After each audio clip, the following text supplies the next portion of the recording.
ಆತ್ಮೀಯ ಹರಿದಾಸ ಬಂಧುಗಳೇ, ಇವತ್ತು ಪ್ರವಚನ ಮಾಲಿಕೆ ಜೊತೆಗೆ ಗೀತ ಭಾಗವತದ 2ನೇ ದಿನ ಧನುರ್ಮಾಸದ ಕೊನೆಯ ಭಾಗದಲ್ಲಿ ನಾವೆಲ್ಲರಿದ್ದೇವೆ. ನಿನ್ನೆ ಅದ್ಭುತವಾಗಿ ವಿಶೇಷ ಗೀತ ಭಾಗವತದ 5 ಹಾಡುಗಳನ್ನು ಪರಮ ಪೂಜ್ಯ ಸಮೀರಾಚಾರ್ಯ ಕಂಠಪಲ್ಲಿಯವರಿಂದ ಒಂದು ಭಾಗವತದ ಪ್ರಾರಂಭ ಉತ್ಸವ ಕೂಡ ನಿನ್ನೆ ಬಹಳ ವೈಭವದಿಂದ ನಡೆಯಿತು. ಅಷ್ಟೇ ಇವತ್ತು ಕೂಡ ಇನ್ನೂ ಹೆಚ್ಚಿನ ಸಂಖ್ಯೆಯಲ್ಲಿ ತಾವೆಲ್ಲರೂ ಬಂದಿದ್ದೀರಿ. ನಮ್ಮೆಲ್ಲರನ್ನು ನಮ್ಮ ದೇವಸ್ಥಾನದ ಪರವಾಗಿ ಪಂಡಿತ ಸಮೀರಾಚಾರ್ಯ ಕಂಠಪಲ್ಲಿಯವರ ಪರವಾಗಿ ಕಂಠಪಲ್ಲಿ ವೇದಪೀಠ ಟ್ರಸ್ಟ್, ವಿಶ್ವಭಾರತಿ ವೇದಪೀಠ ಟ್ರಸ್ಟ್, ಸಿಂಹಗೀತ ಪ್ರತಿಷ್ಠಾನ ಟ್ರಸ್ಟ್, ಮಧ್ವಭಾರತಿ ವೇದಪೀಠ, ಎಷ್ಟು ವೇದ ಪೀಠ ಪ್ರತಿಷ್ಠಾನದಿದೆ ಎಲ್ಲ ನಮ್ಮ ವಿಜಯನಗರ ಪ್ರಾಣದೇವರ ಸನ್ನಿಧಿಯಲ್ಲೇ ಅದು ಒಂದು ಐಕ್ಯ ಆಗಿಬಿಟ್ಟಿವೆ. ಅಷ್ಟು ಪ್ರತಿಷ್ಠಾನ ಕೇಂದ್ರ ಇರತಕ್ಕಂತಹ, ಶ್ರದ್ಧಾ ಕೇಂದ್ರ ಇರತಕ್ಕಂತಹ, ಧಾರ್ಮಿಕ ಶಕ್ತಿ ಇರತಕ್ಕಂತಹ ಸ್ಥಳ ಅಂತ ಹೇಳಿದ್ರೆ ಅದು ಮುಖ್ಯ ಪ್ರಾಣದೇವರ ಸನ್ನಿಧಿ. ಅದಕ್ಕೆ ಕಾರಣಕರ್ತರು ಅಂತ ಹೇಳಿದ್ರೆ ಇಷ್ಟು ಧಾರ್ಮಿಕ ಸಂಘಟನೆಗಳನ್ನು ಒಂದೇ ಕೂಡಿಸಿ ಆ ಶಕ್ತಿ ನಮ್ಮ ಕಂಠಪಲ್ಲಿ ಸಮೀರಾಚಾರ್ಯರಿಗಿದೆ. ಅವರನ್ನು ತಮ್ಮೆಲ್ಲರ ಪರವಾಗಿ ಹೃತ್ಪೂರ್ವಕವಾಗಿ ಸುಸ್ವಾಗತ, ಒಂದು ಜೋರಾಗಿ ಚಪ್ಪಾಳೆ ಮುಖಾಂತರ ಪರಮ ಪೂಜ್ಯ ಆಚಾರ್ಯರಿಗೆ ಸ್ವಾಗತ ಮಾಡೋಣ. ಜೊತೆಗೆ ಇವತ್ತಿನ ಕಾರ್ಯಕ್ರಮಕ್ಕೆ ನಿನ್ನೆಯಿಂದ ಇವತ್ತು ಕೂಡ ನಮ್ಮ ಪ್ರತಿಮಾ ಜೋಶಿ ಅವರು ಕೂಡ ವಿಶೇಷವಾಗಿ ತಯಾರಾಗಿ ಬಂದಿದ್ದಾರೆ. ಅವರನ್ನು ಕೂಡ ನಾನು ತಮ್ಮೆಲ್ಲರ ಪರವಾಗಿ, ದೇವಸ್ಥಾನದ ಪರವಾಗಿ, ಆಚಾರ್ಯರ ಪರವಾಗಿ ಸುಸ್ವಾಗತ ಕೊಡ್ತಾ, ಅದ್ಭುತ ಯುವ ಪ್ರತಿಭೆ, ಅವರ ಒಂದೊಂದು ಹಾಡನ್ನು ಕೇಳುವುದೇ ಒಂದು ದೊಡ್ಡ ಭಾಗ್ಯ. ಅಂತ ಭಾಗ್ಯದಲ್ಲಿ ಜೊತೆಗೆ ಗೀತೆಯ ಒಂದು ಭಾಗವತದ ಒಂದು ಸಾರೋದ್ಧಾರ, ಭಾಗವತ ಶ್ರವಣ ಜೊತೆಗೆ ಒಂದು ದಾಸ ಸಾಹಿತ್ಯದ ಪರಿಚಯವನ್ನು ಮಾಡತಕ್ಕಂಥ ಒಂದು ದೊಡ್ಡ ವೇದಿಕೆ, ಏಕೈಕ ವೇದಿಕೆ ಅಂತ ಹೇಳಿದ್ರೆ ಅದು ನಮ್ಮ ಕಂಠಪಲ್ಲಿ ಸಮೀರಾಚಾರ್ಯರ ಪ್ರತಿಷ್ಠಾನದ ವೇದಿಕೆ ಅಂತ ಹೇಳಿಕ್ಕೆ ಬಹಳ ಹೆಮ್ಮೆ ಅನ್ನಿಸ್ತಾ ಇದೆ.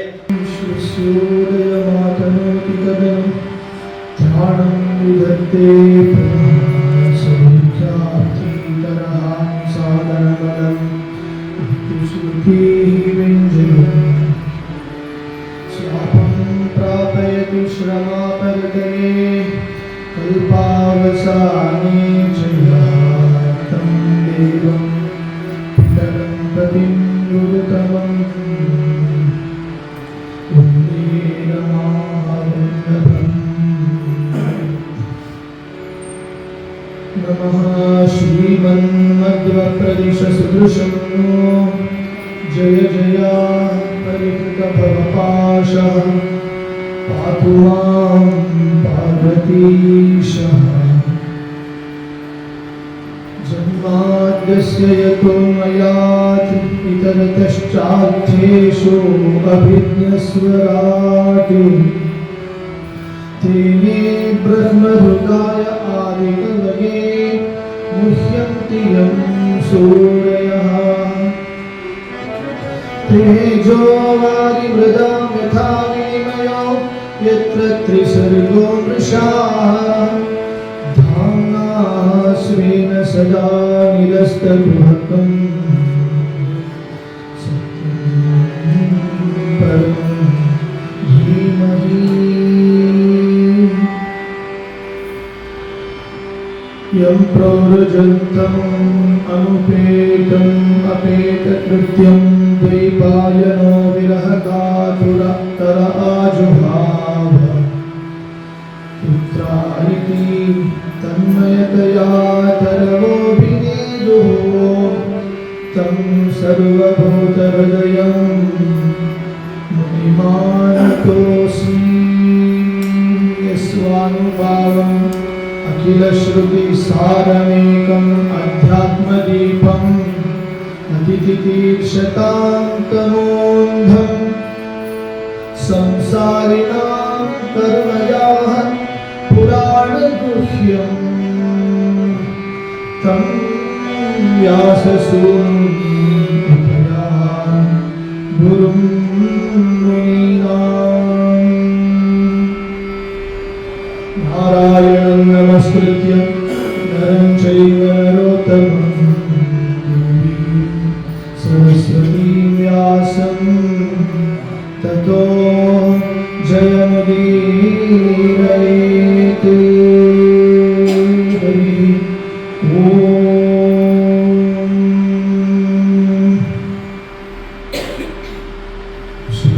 ದೇವರು ಪರೀಕ್ಷಿತ ರಾಜನಿಗೆ ಅನನ್ಯ ಭಾವದಿಂದ ಕುಳಿತಿರುವ ರಾಜ ಪರೀಕ್ಷಿತನಿಗೆ ಭಗವಂತನ ಮಹಿಮೆಯನ್ನೆಲ್ಲ ಅವರು ವಿಶದೀಕರಣ ಮಾಡ್ತಾ ಇದ್ದಾರೆ. ದೇವರ ಅವನ ಒಂದು ಪ್ರೇರಣೆ, ಅವನು ಮಾಡುವ ರಕ್ಷಣೆ ಅದೆಲ್ಲದಕ್ಕಿಂತಲೂ ಮಿಗಿಲಾದಂಥ ಭಾಗವತ ತಿಳಿಸ್ತದೆ.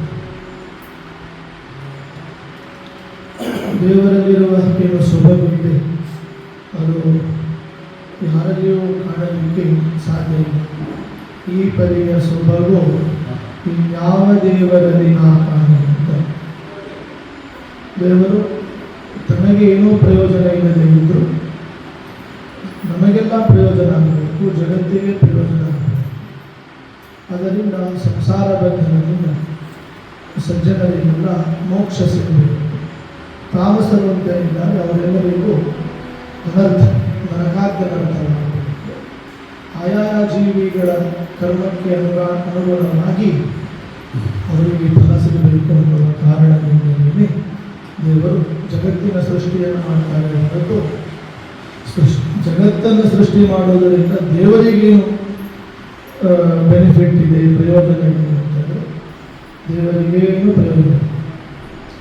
ದೇವರು ಪ್ರಯೋಜನ ಇಲ್ಲ ಅಂತಂದರೆ ಪ್ರಯೋಜನ ಇಲ್ಲದೆ ಯಾರೂ ಕೂಡ ಪ್ರಯೋಜನ ಮಾಡೋ ವಿಷಯ ನನ್ನೊಂದು ಅಭಿಪ್ರಾಯ. ಪ್ರಯೋಜನ ಇಲ್ಲದೆ ಯಾರೋ ಕೆಲಸವನ್ನು ಮಾಡೋದು ಹುಚ್ಚನೂ ಕೂಡ, ಒಬ್ಬ ತಿರುಕನೂ ಕೂಡ ಪ್ರಯೋಜನ ಇಲ್ಲ ಅಂತಂದರೆ ಕೆಲಸ ಮಾಡೋದಿಲ್ಲ. ಹಾಗಿರುವಾಗ ದೇವರು ಪ್ರಯೋಜನ ಇಲ್ಲದೆ ಮಾಡ್ತಾನೆ ಅಂತಂದರೆ ತನಗೆ ಪ್ರಯೋಜನ ಇಲ್ಲದೆ ಕೂಡ ಜಗತ್ತಿನ ಮೇಲಿರುವ ಕಾರುಣ್ಯದಿಂದ ಸೃಷ್ಟಿಯನ್ನು ಮಾಡ್ತಾನೆ. ಭಾಗವತ ತಿಳಿಸ್ತೇವೆ. ತಾನು ಸೃಷ್ಟಿಯನ್ನು ಮಾಡಿ ಮೊದಲು ಬ್ರಹ್ಮದೇವರನ್ನ ನಾಭಿಕಮಲದಿಂದ ಮೊದಲು ಹುಟ್ಟಿಸಿದ. ಸೃಷ್ಟಿಯ ಮೊದಲು ಆದಿಯಲ್ಲಿ ಭಗವಂತನ ನಾಭಿಯಿಂದ ಒಂದು ಕಮಲ ಹುಟ್ಟಿತು. ಅದು ನಾಭಿ ಕಮಲ. ಪದ್ಮ ನಾಭಿಯಿಂದ ಹುಟ್ಟಿದ್ದರಿಂದ ದೇವರು ಪದ್ಮನಾಭ ಅಂತ ಹೆಸರಾಗ್ತಾರೆ. ನೀವೆಲ್ಲ ಕೇಳಿರ್ತೀರಿ, ಅನಂತ ಪದ್ಮನಾಭ. ತಿರುವನಂತಪುರದಲ್ಲಿ ದೇವರು ಪದ್ಮನಾಭನಾಗಿದ್ದಾರೆ.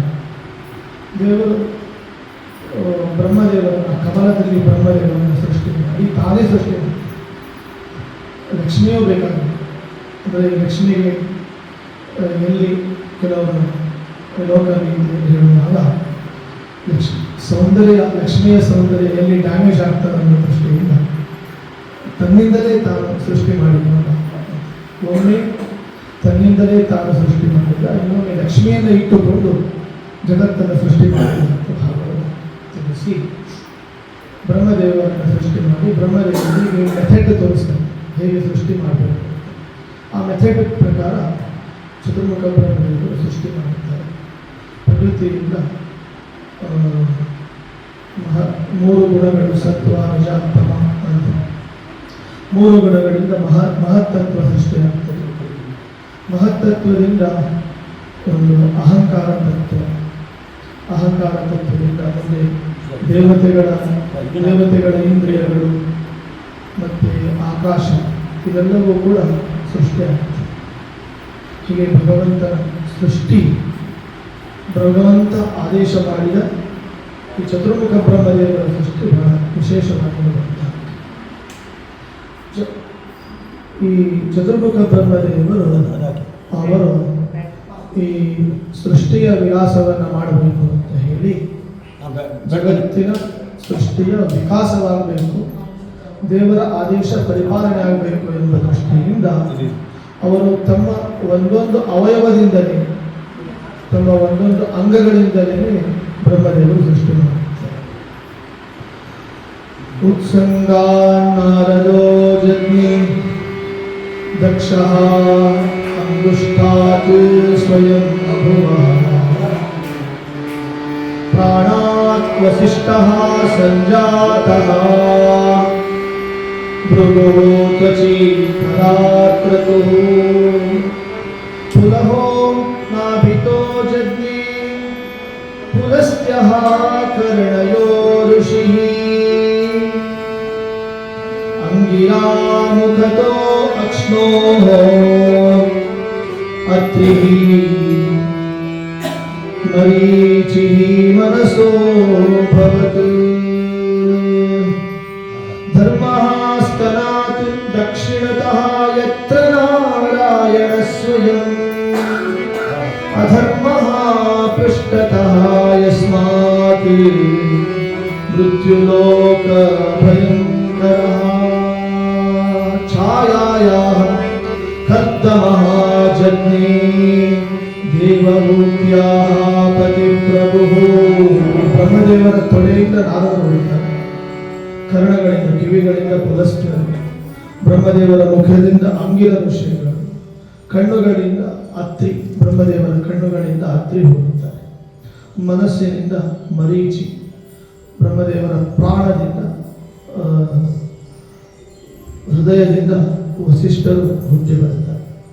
ಅತ್ರಿ ಗೋತ್ರದಲ್ಲಿ ಹುಟ್ಟಿದವಳು ಪದ್ಮಾವತಿ, ವಸಿಷ್ಠರ ಗೋತ್ರದಲ್ಲಿ ಹುಟ್ಟಿದವನು ಅವತಾರ ಮಾಡಿದವನು ವೆಂಕಟೇಶ್ವರ. ಹಾಗಾಗಿ ಕಣ್ಣಿನಿಂದ ಬಂದವಳು ಪದ್ಮಾವತಿ ಆದರೆ ಹೃದಯದಿಂದ ಬಂದವನು ದೇವರು. ಹೃದಯ ಕಣ್ಣುಗಳ ಮಿಲನ ಅದು ವೆಂಕಟೇಶ್ವರ ಪದ್ಮಾವತಿ ಸಮಾಗಮ ಅಂತ ನಾವಿಗೆ ಭಾವಿಸಬೇಕು. ಹೀಗೆ ನೆರಳಿನಿಂದ, ಬ್ರಹ್ಮದೇವರ ನೆರಳಿನಿಂದ ಎರಡು ಶಾಡು ಕರ್ದಮ ಪ್ರಜಾಪತಿಗಳು, ಕರ್ದಮರು ಹೊರಡುತ್ತಾರೆ. ಇಷ್ಟೆಲ್ಲ ಸೃಷ್ಟಿಯ ವಿಲಾಸ. ಅನೇಕ ಋಷಿಮುನಿಗಳು ಹೇಗೆ ಹುಟ್ಟಿದರು, ಅವರ ತವರು ಮನೆ ಯಾವುದು, ಅವರ ಜನ್ಮಭೂಮಿ ಯಾವುದು ಅನ್ನೋದನ್ನು ಭಾಗವತ ತಿಳಿಸುತ್ತೆ. ನಂತರದಲ್ಲಿ ಈ ಸೃಷ್ಟಿಯು ಇಷ್ಟೆಲ್ಲ ಸೃಷ್ಟಿ ಮಾಡಿದರೂ ಅದು ಕಡಿಮೆ ಅಂತ ಎನಿಸಿದಾಗ ಮತ್ತೆ ಬ್ರಹ್ಮದೇವರು ದೇವರನ್ನು ಮೊರೆ ಹೋಗ್ತಾರೆ. ನಿನ್ನ ದಾಸ, ನನಗೆ ನೀನು ವಿಶೇಷವನ್ನು ದಯಪಾಲಿಸಬೇಕು. ನಾನು ದಾಸ, ನೀನು ವಿಶೇಷ. ಮತ್ತಷ್ಟು ಸೃಷ್ಟಿಯನ್ನು ಮಾಡುವ ಶಕ್ತಿಯನ್ನು ನನಗೆ ಕೊಡು. ನಾನು ನಿನ್ನ ದಾಸ, ನೀನು ವಿಶೇಷ, ನೀನು ಸೃಷ್ಟಿ ವಿಶೇಷದ ಒಂದು ಕರುಣೆಯನ್ನು ಮಾಡುವ ಅಂತ ಪ್ರಾರ್ಥನೆ ಮಾಡುತ್ತಾರೆ. ದಾಸನಾಗು, ವಿಶೇಷನಾಗು ಅಂತ ಬ್ರಹ್ಮದೇವರ ಒಂದು ಚಿಂತನೆ.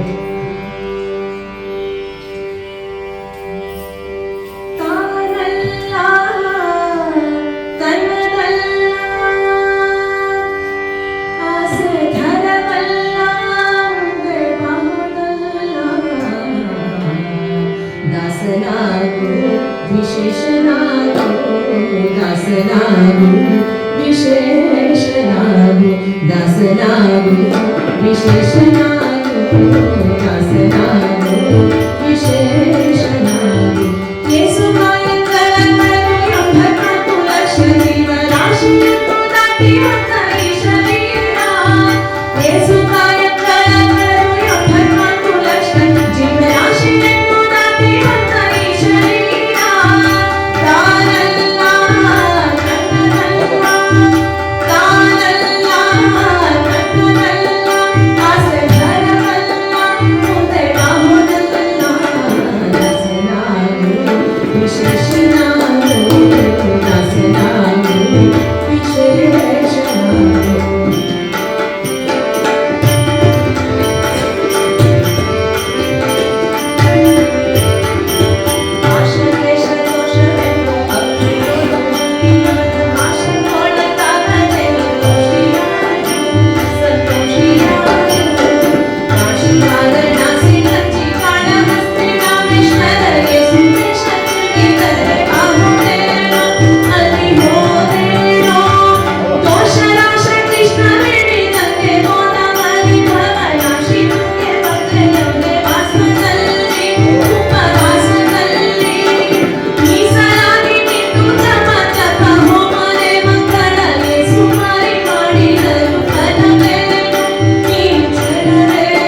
आपूतिः देवहूतिः प्रसूतिः इति सप्तमा आपूतिं रुचये प्राजात् कर्दमायतु मध्यमाम् दक्षाय अदात् प्रसूतिं च आपूरितं जगत् ಬ್ರಹ್ಮದೇವರ ದಕ್ಷಿಣ ಭಾಗದಿಂದ ಸ್ವಯಂಭವನು ಎಡಭಾಗದಿಂದ ಶತರೂಪ ಮನುಕುಲದ ಮೂಲ ಪುರುಷ ಅವರ ಸಂಸಾರ ಆ ಸಂಸಾರದಲ್ಲಿ 3 ಕನ್ಯೆಯರು ಆಕೂತಿ ದೇವಹೂತಿ ಮತ್ತೆ ಪ್ರಸೂತಿ ಇಬ್ಬರು ಗಂಡು ಮಕ್ಕಳು ಪ್ರಯೋಗಕ ಹಾಗೂ ಉತ್ಥಾನ ಹಿರಿಯ ಮಗಳು ಆಕೂತಿಯನ್ನು ರುಚಿ ಪ್ರಜಾಪತಿಗೆ ವಿವಾಹ ಮಾಡಿಕೊಟ್ರೆ ಮಧ್ಯ ಮಗಳು ದೇವಹೂತಿ ಅವರ ಕರ್ದಮ ಪ್ರಜಾಪತಿ ಅವರು ಪಾಣಿಗ್ರಹಣ ಮಾಡ್ತಾರೆ. ಕೊನೆಯವಳು ಪ್ರಸೂತಿ ಅವಳನ್ನು ಲಗ್ನ ಆದವರು ದಕ್ಷ ಪ್ರಜಾಪತಿ. ಈ 3 ಹೆಣ್ಣು ಮಕ್ಕಳ ಕಥೆಯನ್ನು ಹೇಳುವಾಗ ಮಧ್ಯದವಳ ಕಥೆಯನ್ನು ಮೊದಲು ಹೇಳ್ತಾರೆ. ಮಧ್ಯದಲ್ಲಿ ಇನ್ನು ಹುಟ್ಟಿದಾಳೆ ದೇವಹೂತಿ, ಅವಳ ಕಥೆಯನ್ನು ಮೊದಲು ಹೇಳ್ತಾರೆ. ಯಾಕೆಂದರೆ ಅಪ್ಪನಿಗಾಗುವಾಗ ಹಿರಿಯವನು ತನಗೆ ಪ್ರಿಯ ಅಂತ ಅಪ್ಪ ಹೇಳ್ತಾನೆ, ಕೊನೆಯವರು ತನಗೆ ಪ್ರಿಯ ಅಂತ ಅಮ್ಮ ಹೇಳ್ತಾನೆ. ಮಧ್ಯದಲ್ಲಿ ಬಂದವರು, ಅದಕ್ಕೆ ಮಧ್ಯದಲ್ಲಿ ಬಂದವರಿಗೆ ಪ್ರಾಶಸ್ತ್ಯ ಅಂತ ಭಾಗವತ ತಿಳಿಸ್ತದೆ. ಈಗಲೂ ಕೂಡ ಹಾಗೆ ಲೋಕದಲ್ಲಿ ತುಂಬ ಹೈ ಕ್ಲಾಸಲ್ಲಿ ಇರ್ತಾರೆ, ಅವರು ಯಾವ ತೊಂದರೆ ಇಲ್ಲ, ಜೀವನೋಪಾಯಕ್ಕೆ ತೊಂದರೆ ಇಲ್ಲ. ಬಡವರು ಇರ್ತಾರೆ, ಅವರಿಗೆ ಸರ್ಕಾರಗಳು ತುಂಬ ಅನುದಾನ ಕೊಡ್ತದೆ, ಎಲ್ಲ ರೀತಿಯ ಸವಲತ್ತು ಕೊಡ್ತದೆ, ಫ್ರೀ ಮಾಡಿಬಿಡ್ತದೆ, ಅವರಿಗೆ ತೊಂದರೆ ಇಲ್ಲ. ತುಂಬ ಟ್ಯಾಕ್ಸ್ ಕಟ್ಟುವವರು, ತೆರಿಗೆ ಕಟ್ಟುವವರು ಅಂದರೆ ಮಧ್ಯಮ ವರ್ಗದ ನಾಡಿ. ಹಾಗಾಗಿ ಈ ಸರ್ಕಾರ ಏನಾದರೂ ಇವತ್ತು ತುಂಬ ಚೆನ್ನಾಗಿ ನಡೀತಾ ಇದೆ ಅಂದರೆ ಅದಕ್ಕೆ ಕಾರಣ ಮಧ್ಯಮ ವರ್ಗದ ಜನ. ಎಲ್ಲ ಕಡೆಗೂ ತೆರಿಗೆಯನ್ನು ಕಟ್ಟುವವರು ಮಧ್ಯಮ ವರ್ಗದವರೇ. ಆದ್ದರಿಂದ ಮಧ್ಯಮ ವರ್ಗದವರಿಗೆ ಮೊದಲ ಪ್ರಾಶಸ್ತ್ಯ ಎಂಬ ದೃಷ್ಟಿಯಿಂದಲೇ ಶುಕಾಚಾರ್ಯರು ಹಿರಿಯ ಮತ್ತು ಕೊನೆಯ ಎರಡನ್ನು ನಂತರದಲ್ಲಿ ಹೇಳ್ತಾರೆ. ಮಧ್ಯಮದವಳು ದೇವಹೂತಿ, ಅವಳ ಬಗ್ಗೆ ಹೇಳ್ತಾರೆ, ಅವಳ ಸಂಸಾರದ ಬಗ್ಗೆ ಹೇಳ್ತಾರೆ. ದೇವಹೂತಿ ಹಾಗೂ ಕರ್ದಮ ಪ್ರಜಾಪತಿ ಇವರ ಸುಂದರವಾದ ಸಂಸಾರ. ಅವರಿರುವವರು ಬಿಂದು ಸರೋವರದ ತೀರದಲ್ಲಿ ಅವರ ನಿವಾಸ. ಈಗ ಏನು ಗುಜರಾತ್ ಇದೆ, ಮೈಸಾನ ಜಿಲ್ಲೆ, ಆ ಜಿಲ್ಲೆಯ ಆವರಣದಲ್ಲಿ ಬರುವಂತಹದ್ದು ಬಿಂದು ಸರೋವರ. ಪಾಪ ಎಲ್ಲ ಆ ಸರೋವರದಲ್ಲಿ ಸ್ನಾನ ಮಾಡಿಬಿಟ್ರೆ ಬಿಂದು ಆಗ್ತದೆ, ಆ ಸರೋವರದಲ್ಲಿ ಸ್ನಾನ ಮಾಡಿದರೆ ಪುಣ್ಯ ಸಿಂಧು ಆಗ್ತದೆ. ಪಾಪಗಳು ಬಿಂದು, ಪುಣ್ಯ ಸಿಂಧು. ಆ ಶಕ್ತಿ ಸರೋವರಕ್ಕೆ, ಬಿಂದು ಸರೋವರಕ್ಕೆ ಇದೆ. ಅವರು ತಪಸ್ಸನ್ನು ಮಾಡ್ತಾ ಇದ್ದಾರೆ. ಆ ತಪಸ್ಸಿಗೆ ಸಾಥ ಕೊಡ್ತಾಳೆ ದೇವಹೂತಿ. ತುಂಬ ತಪಸ್ಸು ಮಾಡಿ ಮಾಡಿ ಕೃಷರಾಗಿರ್ತಾರೆ ಕರ್ದಮ ಪ್ರಜಾಪತಿಗಳು. ಇವಳು ಕೂಡ ತಪಸ್ಸನ್ನು ಮಾಡುವ ಗಂಡನ ಸೇವೆಯನ್ನು ಮಾಡಿ ಇವಳು ಕೃಷರಾಗ್ತಾಳೆ. ಗಂಡನ ಸೇವೆಯನ್ನು ಮಾಡೋದು ಯಾರ ಧರ್ಮ ಅಂದರೆ ಸತಿಯ ಧರ್ಮ. ಆಗ ಸತಿಯ ಸೇವೆ ಮಾಡೋದು ಪತಿ ಧರ್ಮ ಅಂತ ಈಗ. ಹಾಗೆ ಆದರೆ ಸತಿಯ ಸೇವೆಯನ್ನು ಪತಿಯು ಮಾಡಬೇಕು, ಪತಿಯ ಸೇವೆಯನ್ನು ಸತಿಯು ಮಾಡಬೇಕು. ಆ್ಯಕ್ಚುಲಿ ಮನುಸ್ಮೃತಿ ಹೇಳೋದು ಫ್ರೆಂಡ್ಲಿ ಆಗಿರಬೇಕು, ದಂಪತಿಗಳು ಸ್ನೇಹ ಭಾವದಿಂದ ಇರಬೇಕು ಅಂತ ಭಾಗವತ ತಿಳಿಸ್ತದೆ. ಆದರೆ ಪತಿಯಲ್ಲಿ ಸತಿಯಾದವಳು ದೇವರನ್ನ ಕಾಣಬೇಕು, ಸತಿಯಲ್ಲಿ ಪತಿಯಾದವಳು ಮಹಾಲಕ್ಷ್ಮಿ ಅವಳಿದ್ದಾಳೆ ಅಂತ ಹೀಗೆ ಚಿಂತನೆ ಮಾಡಬೇಕು. ಇದು ಬೃಹದಾರಣ್ಯಕೋಪನಿಷತ್ತು ಈ ರೀತಿಯಾಗಿ ತಿಳಿಸುತ್ತದೆ. ಇವಳು ಸೇವೆಯನ್ನು ಮಾಡಿ ಮಾಡಿ ಇದು ದೇವಹೂತಿ ಕೃಷಳಾಗಿದ್ದರಿಂದ ಕೊನೆಗೆ ತಪಶ್ಚರ್ಯ ಮುಗಿದಾಗ ಏನು ಬೇಕು ಅಂತ ಕೇಳಿದಾಗ ಬೇಕೇನು ಕಾರ್ಶ ಹೋಗಬೇಕು, ಮತ್ತೆ ಸೌಷ್ಠವ ಬರಬೇಕು, ದೇಹ ಸೌಷ್ಠವ ಬರಬೇಕು. ಅದಕ್ಕೆ ಕರ್ದಮ ಪ್ರಜಾಪತಿಗಳು ಹೆಂಡತಿ ಹೇಳಿದರು, ಇದೇ ಸರೋವರ ಮುಳುಗಿಬಿಡು. ಮುಳುಗಿಬಿಟ್ಟು ಅವಳು ಮುಳುಗಿದ್ದು ತರುಣಿಯಾಗಿ ಬಂತು. ಸರಿ, ಇವಳೇನು ಯುವತಿಯಾಗಿ ಒಳ್ಳೆಯ ತಾಕತ್ತು ಬಂತು. ಆದರೆ ಇವರು ವೃದ್ಧರಾಗಿದ್ದಾರೆ, ಜರ್ಜರಿತವಾಗಿ. ನೀವು ಮುಳುಗಿ ಅಂತ ಹೇಳಿದ್ದು. ಸರಿ ಆಗಲಿ ಅಂತ ಹೇಳಿ ಹೆಂಡತಿಗೋಸ್ಕರ ಅವರು ಮುಳುಗಿದರು. ಸಂಸಾರ ಆದರೆ ಹಾಗೆ ಒಮ್ಮೊಮ್ಮೆ ಹೆಂಡತಿಗೋಸ್ಕರ ಗಂಡ ಮುಳುಗಬೇಕು, ಗಂಡನಿಗೋಸ್ಕರ ಹೆಂಡತಿ ಮುಳುಗಬೇಕು, ಒಮ್ಮೊಮ್ಮೆ ಮುಳುಗಬೇಕು, ಇಲ್ಲ ಮುಳುಗಿಸೋ ಇಲ್ಲ ತೇಲಿಸೋ, ಒಮ್ಮೆ ಮುಳುಗಬೇಕು ಒಮ್ಮೆ ತೇಲಬೇಕು. ಇದೇ ಸಂಸಾರ. ಅದಕ್ಕೆ ಹರಿದಾಸರು ಸಂಸಾರವೆಂಬಂಥ ಭಾಗ್ಯವಿರಲಿ, ಉತ್ತಮ ಹೆಂಡತಿ ಇದ್ರೆ, ಉತ್ತಮ ಗಂಡ ಇದ್ದರೆ ಆ್ಯಕ್ಚುಲಿ ಅದನ್ನು ಉತ್ತಮವಾದ ಸಂಸಾರ ಅಂತ ಅದನ್ನು ಕರೀತಾರೆ. ಭಾಗವತಕ್ಕೆ ಒಬ್ಬರೇ ಬಂದರೆ, ಇಬ್ಬರು ಬಂದರೆ ಉತ್ತಮವಾದ ಸಂಸಾರ. ಪ್ರವಚನಕ್ಕೆ ಇಬ್ಬರು ಜೊತೆಗೆ ಬಂದರೆ ಉತ್ತಮವಾದ ಸಂಸಾರ. ಮಾಲಿಗೆ ಹೋಗುವಾಗ ಇಬ್ಬರು ಒಟ್ಟಿಗೆ ಹೋಗ್ತಾರೆ, ಪ್ರವಚನಕ್ಕೆ ಹೋಗುವಾಗ ಒಬ್ಬರೊಬ್ಬರೇ ಬರ್ತಾರೆ. ಅಲ್ಲೇ ಪ್ರವಚನಾದಿಗಳಿಗೂ ಕೂಡ ಜೊತೆಗೆ ಬರಬೇಕು ಅಂತ ಅನ್ನೋದು ಭಾಗವತದ ಸಂದೇಶ.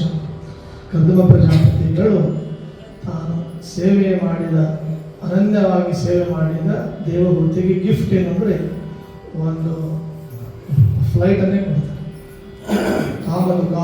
ವಿಮಾನವನ್ನೇ ಕೊಡ್ತಾರೆ. ಯಾವ ಬಿಲ್ ಗೇಟ್ಸು ಕೂಡ ಕೊಟ್ಟಿಲ್ಲ ತನ್ನ ಹೆಂಡತಿಗೆ, ಅಂಬಾನಿಯೂ ಕೊಡಲಿಲ್ಲ ಅನ್ನಿಸ್ತಾರೆ ಬಹುಶಃ. ಈ ರೀತಿಯ ವಿಮಾನ ಕೊಟ್ಟಿಲ್ಲ. ಇದು ಅಪೂರ್ವವಾದ ವಿಮಾನ. ಒಂದೇ ಶ್ಲೋಕ ಹೇಳೋದಾದರೆ, ಶೀತಕಾಲೇ ಭವೇದುಷ್ಣಂ ಉಷ್ಣಕಾಲೇತು ಶೀತಲಂ. ಏನಂದರೆ ಶೀತಕಾಲದಲ್ಲಿ ಉಷ್ಣಕಾಲದಲ್ಲಿ ಶೀತ ವಿಮಾನ, ಏರ್ ಕಂಡೀಷನ್ ವಿಮಾನ. ಮತ್ತು ಸುವರ್ಣಮಯವಾದ ವಿಮಾನ, 1000 ಸಂಖ್ಯೆಯ ಲಕ್ಷ ಸಂಖ್ಯೆಯ ಗಗನಸಖಿಯರು ಇರುವ ವಿಮಾನ, ಉದ್ಯಾನಗಳು ಇರುವಂತಹ ವಿಮಾನ. ಆ ವಿಮಾನವನ್ನೇ ದೇವಹೂತಿಗೆ ಕೊಡ್ತಾರೆ. ಅಲ್ಲೇ ಡೆಲಿವರಿ ಆಗ್ತದೆ. ಪ್ರೆಗ್ನೆಂಟು ಅಲ್ಲೇ ಆದ ವಿಮಾನದಲ್ಲೇ ಆಯಿತು, ಸೀಮಂತವೂ ಅಲ್ಲೇ ಆಯಿತು, ಆರತಿಯೂ ಅಲ್ಲೇ ಆಯಿತು, ಮಂಗಳಾರತಿಯೂ ಅಲ್ಲೇ ಆಯಿತು, ವಿಮಾನದಲ್ಲೇ ಆಯಿತು. ಮುಂದೆ 9 ಹೆಣ್ಣು ಮಕ್ಕಳ ಡೆಲಿವರಿ ಆ ವಿಮಾನದಲ್ಲೇ ಆಗ್ತದೆ. ಅವರು 9 ಮಂದಿ ಹೆಣ್ಣು ಮಕ್ಕಳು ಕಲಾ, ಅನಸೂಯ ಹಾಗೂ ಶ್ರದ್ಧಾ, ಹವಿರ್ಭೂ, ಗತಿ, ಸತಿ, ಖ್ಯಾತಿ, ಅರುಂಧತಿ ಇವರೆಲ್ಲ ಪ್ರಸಿದ್ಧವಾದ ಕುವರಿಯರು. ಇವರಲ್ಲಿ ತುಂಬ ಪ್ರಸಿದ್ಧರು ಅಂದರೆ, ಈ ದೇವಹೂತಿಯ ಮಕ್ಕಳಲ್ಲಿ ತುಂಬ ಪ್ರಸಿದ್ಧರು ಅಂದರೆ, ಮೊದಲನೇದವರು ಅನಸೂಯ, ಕೊನೆಯವರು ಅರುಂಧತಿ. ಅರುಂಧತಿ ಯಾಕೆ ತುಂಬ ಫೇಮಸ್? ಅನಸೂಯಕ್ಕಿಂತ ಅರುಂಧತಿ ಫೇಮಸ್. ಯಾಕೆಂದರೆ ಮದುವೆ ಸಮಯದಲ್ಲಿ ಅರುಂಧತಿ ನಕ್ಷತ್ರ ನೋಡು ಅಂತ ತೋರಿಸ್ತಾರೆ. ಪುರೋಹಿತರು ತೋರಿಸ್ತಾರೆ, ಅವ್ರಿಗೂ ಕಂಡಿಲ್ಲ, ತೋರಿಸಿದವರಿಗೂ ಕಾಣೋದಿಲ್ಲ, ಯಾರು ನೋಡ್ತಾರೆ ಅವ್ರಿಗೂ ಕಾಣೋದಿಲ್ಲ. ನನಗಂತೂ ಕಂಡಿಲ್ಲ, ನಿಮಗೂ ಕಂಡಿಲ್ಲ ಬಹುಶಃ. ಕಾಣದೇ ಇರುವ ನಕ್ಷತ್ರವನ್ನು ಉಂಟು ಇದೆ ನೋಡು ಅಂತ ಏನು ಹೇಳಲಿಕ್ಕೆ ಶುರು ಮಾಡ್ತಾರೆ, ಅವತ್ತೇ ಸುಳ್ಳು ಶುರು ಆಗ್ತದೆ. ಸುಳ್ಳು ನಮ್ಮಲ್ಲಿಲ್ಲ ಭಯ, ಸುಳ್ಳೇ ನಮ್ಮಲ್ಲಿ ದೇವರು ಅಂತ. ಹೀಗೆ ಅಡ್ಜಸ್ಟ್ಮೆಂಟ್ ಸಂಸಾರ ಅರುಂಧತಿ ನಕ್ಷತ್ರದಿಂದ ಅದು ಆರಂಭವಾಗುತ್ತದೆ. ಇನ್ನೂವರೆಗೂ ಯಾರಿಗೂ ದೇವರಾಣಿಯು ಅರುಂಧತಿ ನಕ್ಷತ್ರ ಕಂಡಿಲ್ಲ, ಮುಂದೆ ಕಾಣುವುದೂ ಇಲ್ಲ ಅಂತಂದ್ರೆ ಮಾತ್ರ ಕೆಲವು ಇಲ್ಲ ಅಂತಿಲ್ಲ, ಅದು ಇದ್ದೇ ಇರ್ತದೆ. ಅರುಂಧತಿ ನಕ್ಷತ್ರ ಅದು ಇದ್ದೇ. ಕೊನೆಗೆ ದೇವಹೂತಿ ಹೇಳ್ತಾನೆ, ಎಲ್ಲ 9 ಮಂದಿ ಇವರು ಹೆಣ್ಣು ಮಕ್ಕಳು, ಇಲ್ಲ ಔಟ್ ಗೋಯಿಂಗ್, ಇವರೆಲ್ಲ ಇನ್ಕಮಿಂಗ್ ಯಾರೂ ಇಲ್ಲ, ಒಬ್ಬನಾದರೂ ನನಗೆ ಒಂದು ಉತ್ತಮ ಸಂತಾನ ಬೇಕು ಅಂತ ಪ್ರಾರ್ಥನೆ ಮಾಡಿದಾಗ, ಆ ಸಮಯದಲ್ಲಿ ಇವಳಿಗಾಗಿ ಬಂದಿದ್ದಾನೆ, ಈ ಮಾತೆಗಾಗಿ ಬಂದಿದ್ದಾನೆ.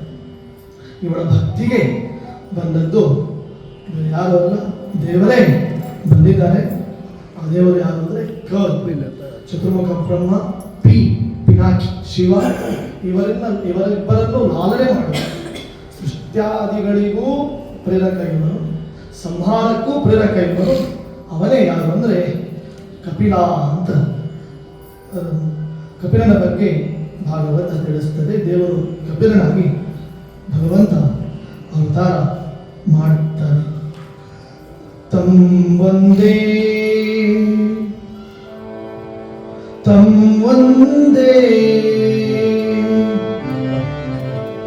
ಕಪಿಲಂ ವೇದಗರ್ಭಂ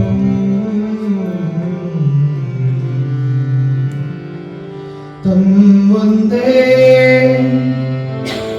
स्वतेजसा ध्वस्तगुणप्रवाहं वन्दे विष्णुं कपिलं वेदगर्भं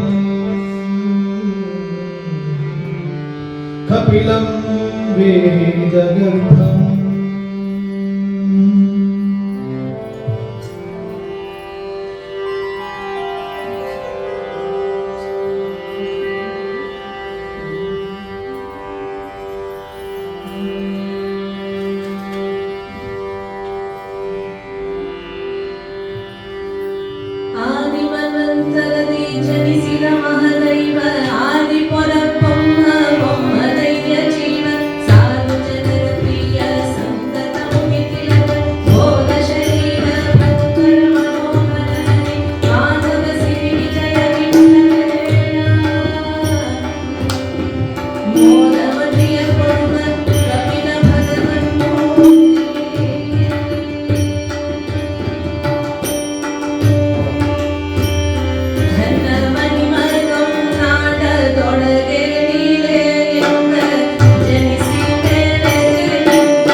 ಗೋತ್ರೇಣ ಚಂದ್ರದೇಹೋಪಭೃತಯೇ ಸ್ತ್ರೀಯಾಃ ಪ್ರವಿಷ್ಟಃ ಉದರಂ ಪುಂಸೋ ರೇತಕಣಾಶ್ರಯಃ ಕಲನಂ ಏಕರಾತ್ರೇಣ ಪಂಚರಾತ್ರೇಣ ಬುದ್ಬುದಂ ದಶಾಹೇನ ತೂಕಕಂಧೋ ಪ್ರೇಷಂಡಂ ಮಾತತಃ ಪರಂ ಮಾಸೇನ ತು ಶಿರೋದ್ವಾಭ್ಯಾಂ ಬಾಹು ಅಜ್ಞಾನ್ವಿಗ್ರಹಃ ನ ಖರೋಮಸ್ತಿ ಚರ್ಮಾಣಿ ಲಿಂಗಛಿದ್ರೋದ್ಭವ ಸ್ತ್ರೀಭಿಃ. ಕಪಿಲ ದೇವರು ಅಮ್ಮನನ್ನೇ ಕೂಡಿಸಿ ಉಪದೇಶ ಮಾಡ್ತಾರೆ. ಲೋಕದಲ್ಲಿ ಅಮ್ಮ ಮಗುವಿಗೆ ಉಪದೇಶ ಮಾಡಿದರೆ ಮಗನೇ ಅಮ್ಮನಿಗೆ ಉಪದೇಶ ಮಾಡುವ ಒಂದು ಅಪೂರ್ವವಾದ ಭಾಗ. ಪ್ರೀತಿಯಿಂದ ಹೇಳ್ತಾರೆ, ಅಮ್ಮ ಕೇಳಿದ ಎಲ್ಲ ಪ್ರಶ್ನೆಗಳಿಗೆ ಇದು ಸರಳವಾಗಿ ಏನು ದೇವರು ಕಣ್ಣಿನ ಸಾಗುವಾಗಿ ಉತ್ತರ ಕೊಡ್ತಾರೆ ಕಪಿಲ ದೇವರು. ಅದೇ ಸಾಂಖ್ಯ ಯೋಗ ಅಂತ ಭಾಗವತ ತಿಳಿಸುತ್ತದೆ. ಮಗು ಹೇಗೆ ಬರ್ತದೆ ಜೀವ, ಅಮ್ಮ ಜೀವ ಬರೋದು ಹೇಗೆ, ನಾವೆಲ್ಲ ಬರ್ತೇವಲ್ಲ ಹೇಗೆ ಅಂತಂದ್ರೆ ಆಕಾಶಾತ್ ವಾಯೋ ವಾಯೋ ಅಗ್ನಿ ಅಗ್ನಿ ಆಪಃ ಅದ್ಭ್ಯಃ ಪೃಥಿವೀ ಪೃಥಿವ್ಯಾ ಓಷಧಯಃ ಓಷಧೀಭ್ಯಃ ಅನ್ನಂ ಅನ್ನಾತ್ ಪುರುಷಃ. ಹೀಗೆ ಜೀವನ ಕ್ರಮ.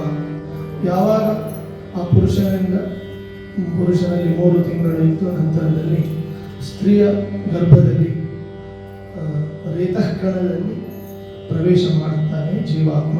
ಆ ಒಂದು ರಾತ್ರಿಯ ಸ್ಥಿತಿಗೆ ಕಲನಂ,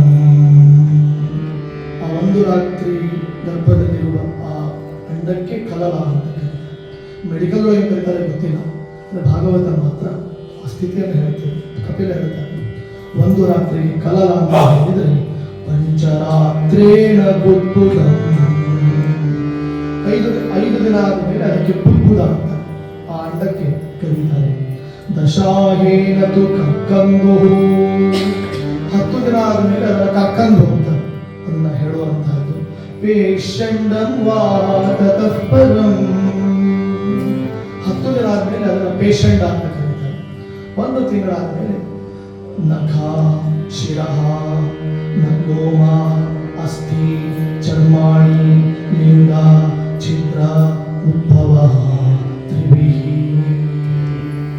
1 ತಿಂಗಳಾದ್ಮೇಲೆ ಪುಟ್ಟ ಶಿರಸ್ಸು, ಪುಟ್ಟ ಕಾಲು, ಪುಟ್ಟ ಕೈ, ಪುಟ್ಟ ಕಣ್ಣು, ಪುಟ್ಟ ಮೂಗು, ಪುಟ್ಟ ರೋಮ, ಪುಟ್ಟ ಅಸ್ಥಿ, ಪುಟ್ಟ ಚರ್ಮ, ಪುಟ್ಟ ಲಿಂಗ, ಇವೆಲ್ಲ ಕ್ರಿಯೇಟ್ ಆಗ್ತಾ ಹೋಗ್ತದೆ. ಯಾವ ಡಾಕ್ಟರ್ ಒಳಗೆ ಪ್ರವೇಶ ಮಾಡೋದಿಲ್ಲ. ಅಮ್ಮನ ಗರ್ಭದಲ್ಲಿ ದೇವರೇ ಆ ಕೆಲಸವನ್ನು ಮಾಡ್ತಾರೆ. ಪ್ರಾಣದೇವರು ಆ ಕೆಲಸವನ್ನು ಮಾಡುತ್ತಾರೆ. ದೇವರು ಸೃಷ್ಟಿಯಾಗೋದು ಹೇಗೆ, ಆವಾಗಿನ ಸ್ಥಿತಿಯನ್ನು ದೇವರು ಹೇಳಿದ್ದಾರೆ ಕಪಿಲ. ಕೊನೆಗೆ ಅಂತ್ಯಕಾಲದಲ್ಲಿ ಜೀವ ಪ್ರವೇಶ ಮಾಡುವುದು, ಜೀವ ಹೊರಗೆ ಬರೋದು. ಇದು ಆಕ್ಚುಲಿ ಜೀವನಿಗೆ ಒಂದು ಅಂಗಿ. ದೇಹ ಪ್ರವೇಶ ಆಯಿತು ಅಂದ್ರೆ ಒಂದು ಹೊಸ ಅಂಗಿ ಬಂತು ಅಂತ ಅರ್ಥ. ದೇಹದಿಂದ ಜೀವ ಹೊರಗಡೆ ಹೋದಾದ್ರೆ ಅಂಗಿ ಕಳಚಿತು ಅಂತ ಅರ್ಥ. ಹೊಸ ಅಂಗಿ, ದೀಪಾವಳಿಗೆ ಹೊಸ ಅಂಗಿ ತೆಗೆದುಕೊಂಡಂತೆ ಪ್ರತಿ ವರ್ಷ ದೀಪಾವಳಿಗೆ ಹೊಸ ಅಂಗಿಯನ್ನು ತೆಗೆದುಕೊಂಡ್ರೆ ಒಂದೊಂದು ಜನ್ಮಗಳಿಗೆ ಈ ದೇಹ ಅನ್ನೋದು ಒಂದೊಂದು ಹೊಸ ಅಂಗಿ ಇದ್ದಂತೆ. ಅದಕ್ಕೆ ಹೊಸ ಅಂಗಿ ಬಂದಾಗ ಯಾರು ದುಃಖ ಪಡೋದಿಲ್ಲ, ಏನ್ ಮಾಡ್ತಾರೆ, ಸಂತೋಷ ಪಡ್ತಾರೆ, ಹ್ಯಾಪಿ ಆಗ್ತಾರೆ. ಹಾಗೆ ನಾವು ಕೂಡ ಅಮ್ಮನಿಗೆ ಹೇಳ್ತಾನೆ ಕಪಿಲ, ಅಮ್ಮ ಹೊಸ ಅಂಗಿ ದೇಹ, ಇನ್ನೊಂದು ಜನ್ಮ ಬಂದ್ರೆ ಹೊಸ ಅಂಗಿ ಬಂದಂತೆ ಅಳಬಾರ್ದು, ನನಗೆ ಹೊಸ ಜನ್ಮ ಬರ್ತದೆ ಅಂತ ಸಂತೋಷ ಪಡಬೇಕು ಅಂತ ದೇವರು ಹೇಳ್ತಾರೆ. ಆದರೆ ಹಳೆ ಅಂಗಿ ತಂದ್ರೆ ದುಃಖ ಪಡ್ತಾರೆ. ಮಗು ಹೇಳ್ತಾರೆ, ಅಮ್ಮ ನೀ ಹಳೆ ಅಂಗಿ ತಂದೀನಿ, ನನಗೆ ಅಲ್ಲಿ ರಂಧ್ರ ಇದೆ, ಹೋಲಿದೆ ಅಂತ ದುಃಖ ಪಡ್ತಾರೆ. ಹೊಸ ಅಂಗಿ ತಂದ್ರೆ ಖುಷಿ ಪಡ್ತಾರೆ. ಹಾಗೆ ನೀಚ ಯೋನಿ ಬಂದ್ರೆ ದುಃಖ ಪಡಬೇಕು. ಮುಂದಿನ ಜನ್ಮದಲ್ಲಿ ಮತ್ತೊಂದು ಏನಾದರೂ ಜನ್ಮ ಇದ್ರೆ ಇದೇ ಪ್ರಾಣದೇವರ ದೇವಾಲಯ ಸನ್ನಿಧಾನದಲ್ಲಿ ಮತ್ತೊಮ್ಮೆ ಭಾಗವತ ಕೇಳುವಂತಹ ಒಂದು ಹೊಸ ಅಂಗಿಯನ್ನು ಕೊಡುವಂತ ದೇವರಲ್ಲಿ ಪ್ರಾರ್ಥನೆ ಮಾಡುವಂತಹ ಇದೇ ಡಿಂಬದಲ್ಲಿರುವ ಜೀವ ಅಂತ ಅದನ್ನ ಕಪಿಲ ಡಿಂಬದಲ್ಲಿರುವ ಜೀವ ಅಂತ ದೇವರು ಅದನ್ನು ತಿಳಿಸುತ್ತಾರೆ.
स्वतेजसा ध्वस्तगुणप्रवाहम्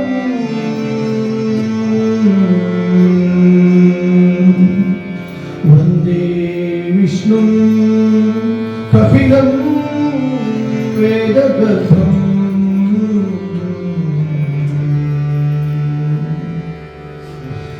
निजपूर्णसुखामितबोधतनुः परशक्तिरनन्तगुणः परमः अजरावरणः सकलार्तिहरः कमलापतिः ईद्यतमोऽवतु नः वासुदेवा अपरिमेयसुधामन् शुद्धसदोदितसुन्दरीकान्त वासुदेवा अपरिमेयसुधामन् शुद्धसदोदित सुन्दरीकान्ता धराधर धारिणवेधुरधत्तः सौधृती देहिती वेदविधातः वेदविधातः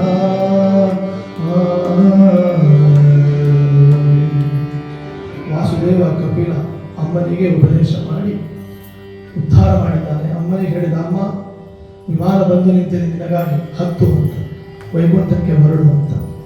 ಅಮ್ಮ ಹೇಳಿದ್ದು, ನಾನು ಒಬ್ಬಳೆ ಹೋಗುವುದಿಲ್ಲ, ನಮ್ಮ ಯಜಮಾನರು ಬರಬೇಕು. ಒಟ್ಟಿಗೆ ಬರಬೇಕು ಅಂತ ಕರ್ದಮ ಪ್ರಜಾಪತಿ ಅವರು ಬಂದಿದ್ದಾರೆ.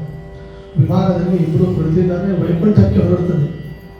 ದೇವರೇ ತಂದ ವಿಮಾನ, ದೇವಲೋಕದಿಂದ ಬಂದ ವಿಮಾನ.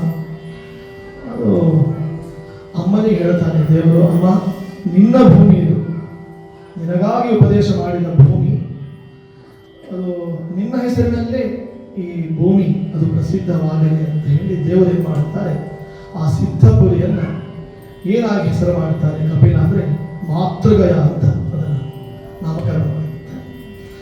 ಮಾತೃಗಯ ಅಂತ ಹೇಳಿ ತ್ವಮೇವ ಮಾತಾ ಚ ಪಿತಾ ತ್ವಮೇವ ತ್ವಮೇವ ಬಂಧುಶ್ಚ ಸಖಾ ತ್ವಮೇವ ತ್ವಮೇವ ವಿದ್ಯಾ ದ್ರವಿಣಂ ತ್ವಮೇವ ತ್ವಮೇವ ಸರ್ವಂ ಮಮ ದೇವ ದೇವ ಆಕಾಶಾತ್ ಪತಿತಂ ಆಕಾಶಾತ್ ಪತಿತಂ.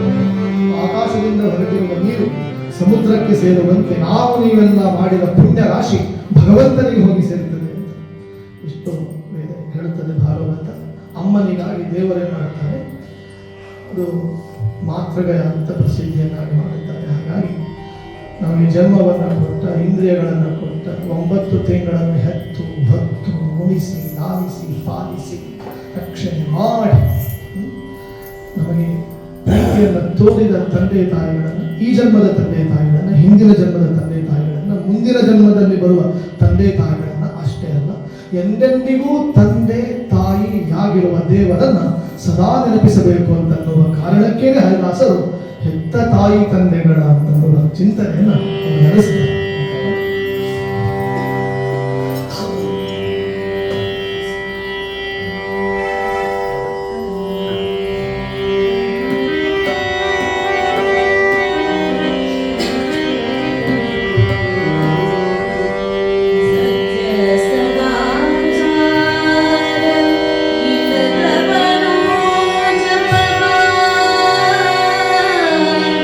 ಹತ್ತು ಸಾವಿರ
ಸ್ವಭಗುಳ್ಳ ಮಡಲಿಯನ್ನು ಗಳಿಸಿದರೆ ಜಾರರ ಭಯವುಂಟು.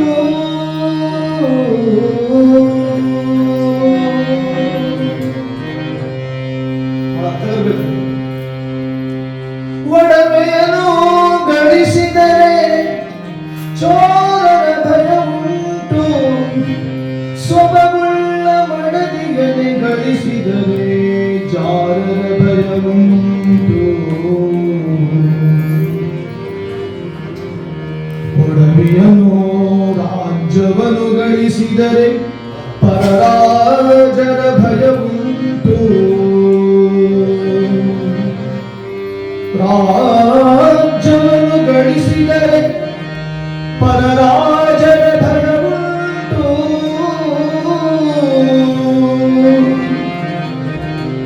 ನಿನ್ನ ಚರಣವನ್ನು ಗಳಿಸಿದರೆ ಮತ್ಯಾರ ಭಯವಿಲ್ಲ ಪುರಂದರ ವಿಠಲ. ನಿನ್ನ ಚರಣ ಗಳಿಸಿದರೆ ಮತ್ಯಾರ ಭಯವಿಲ್ಲ ಪುರಂದರ ವಿಠಲ. ಓಂ ಶ್ರೀ ಕೃಷ್ಣಾಯ ನಮಃ.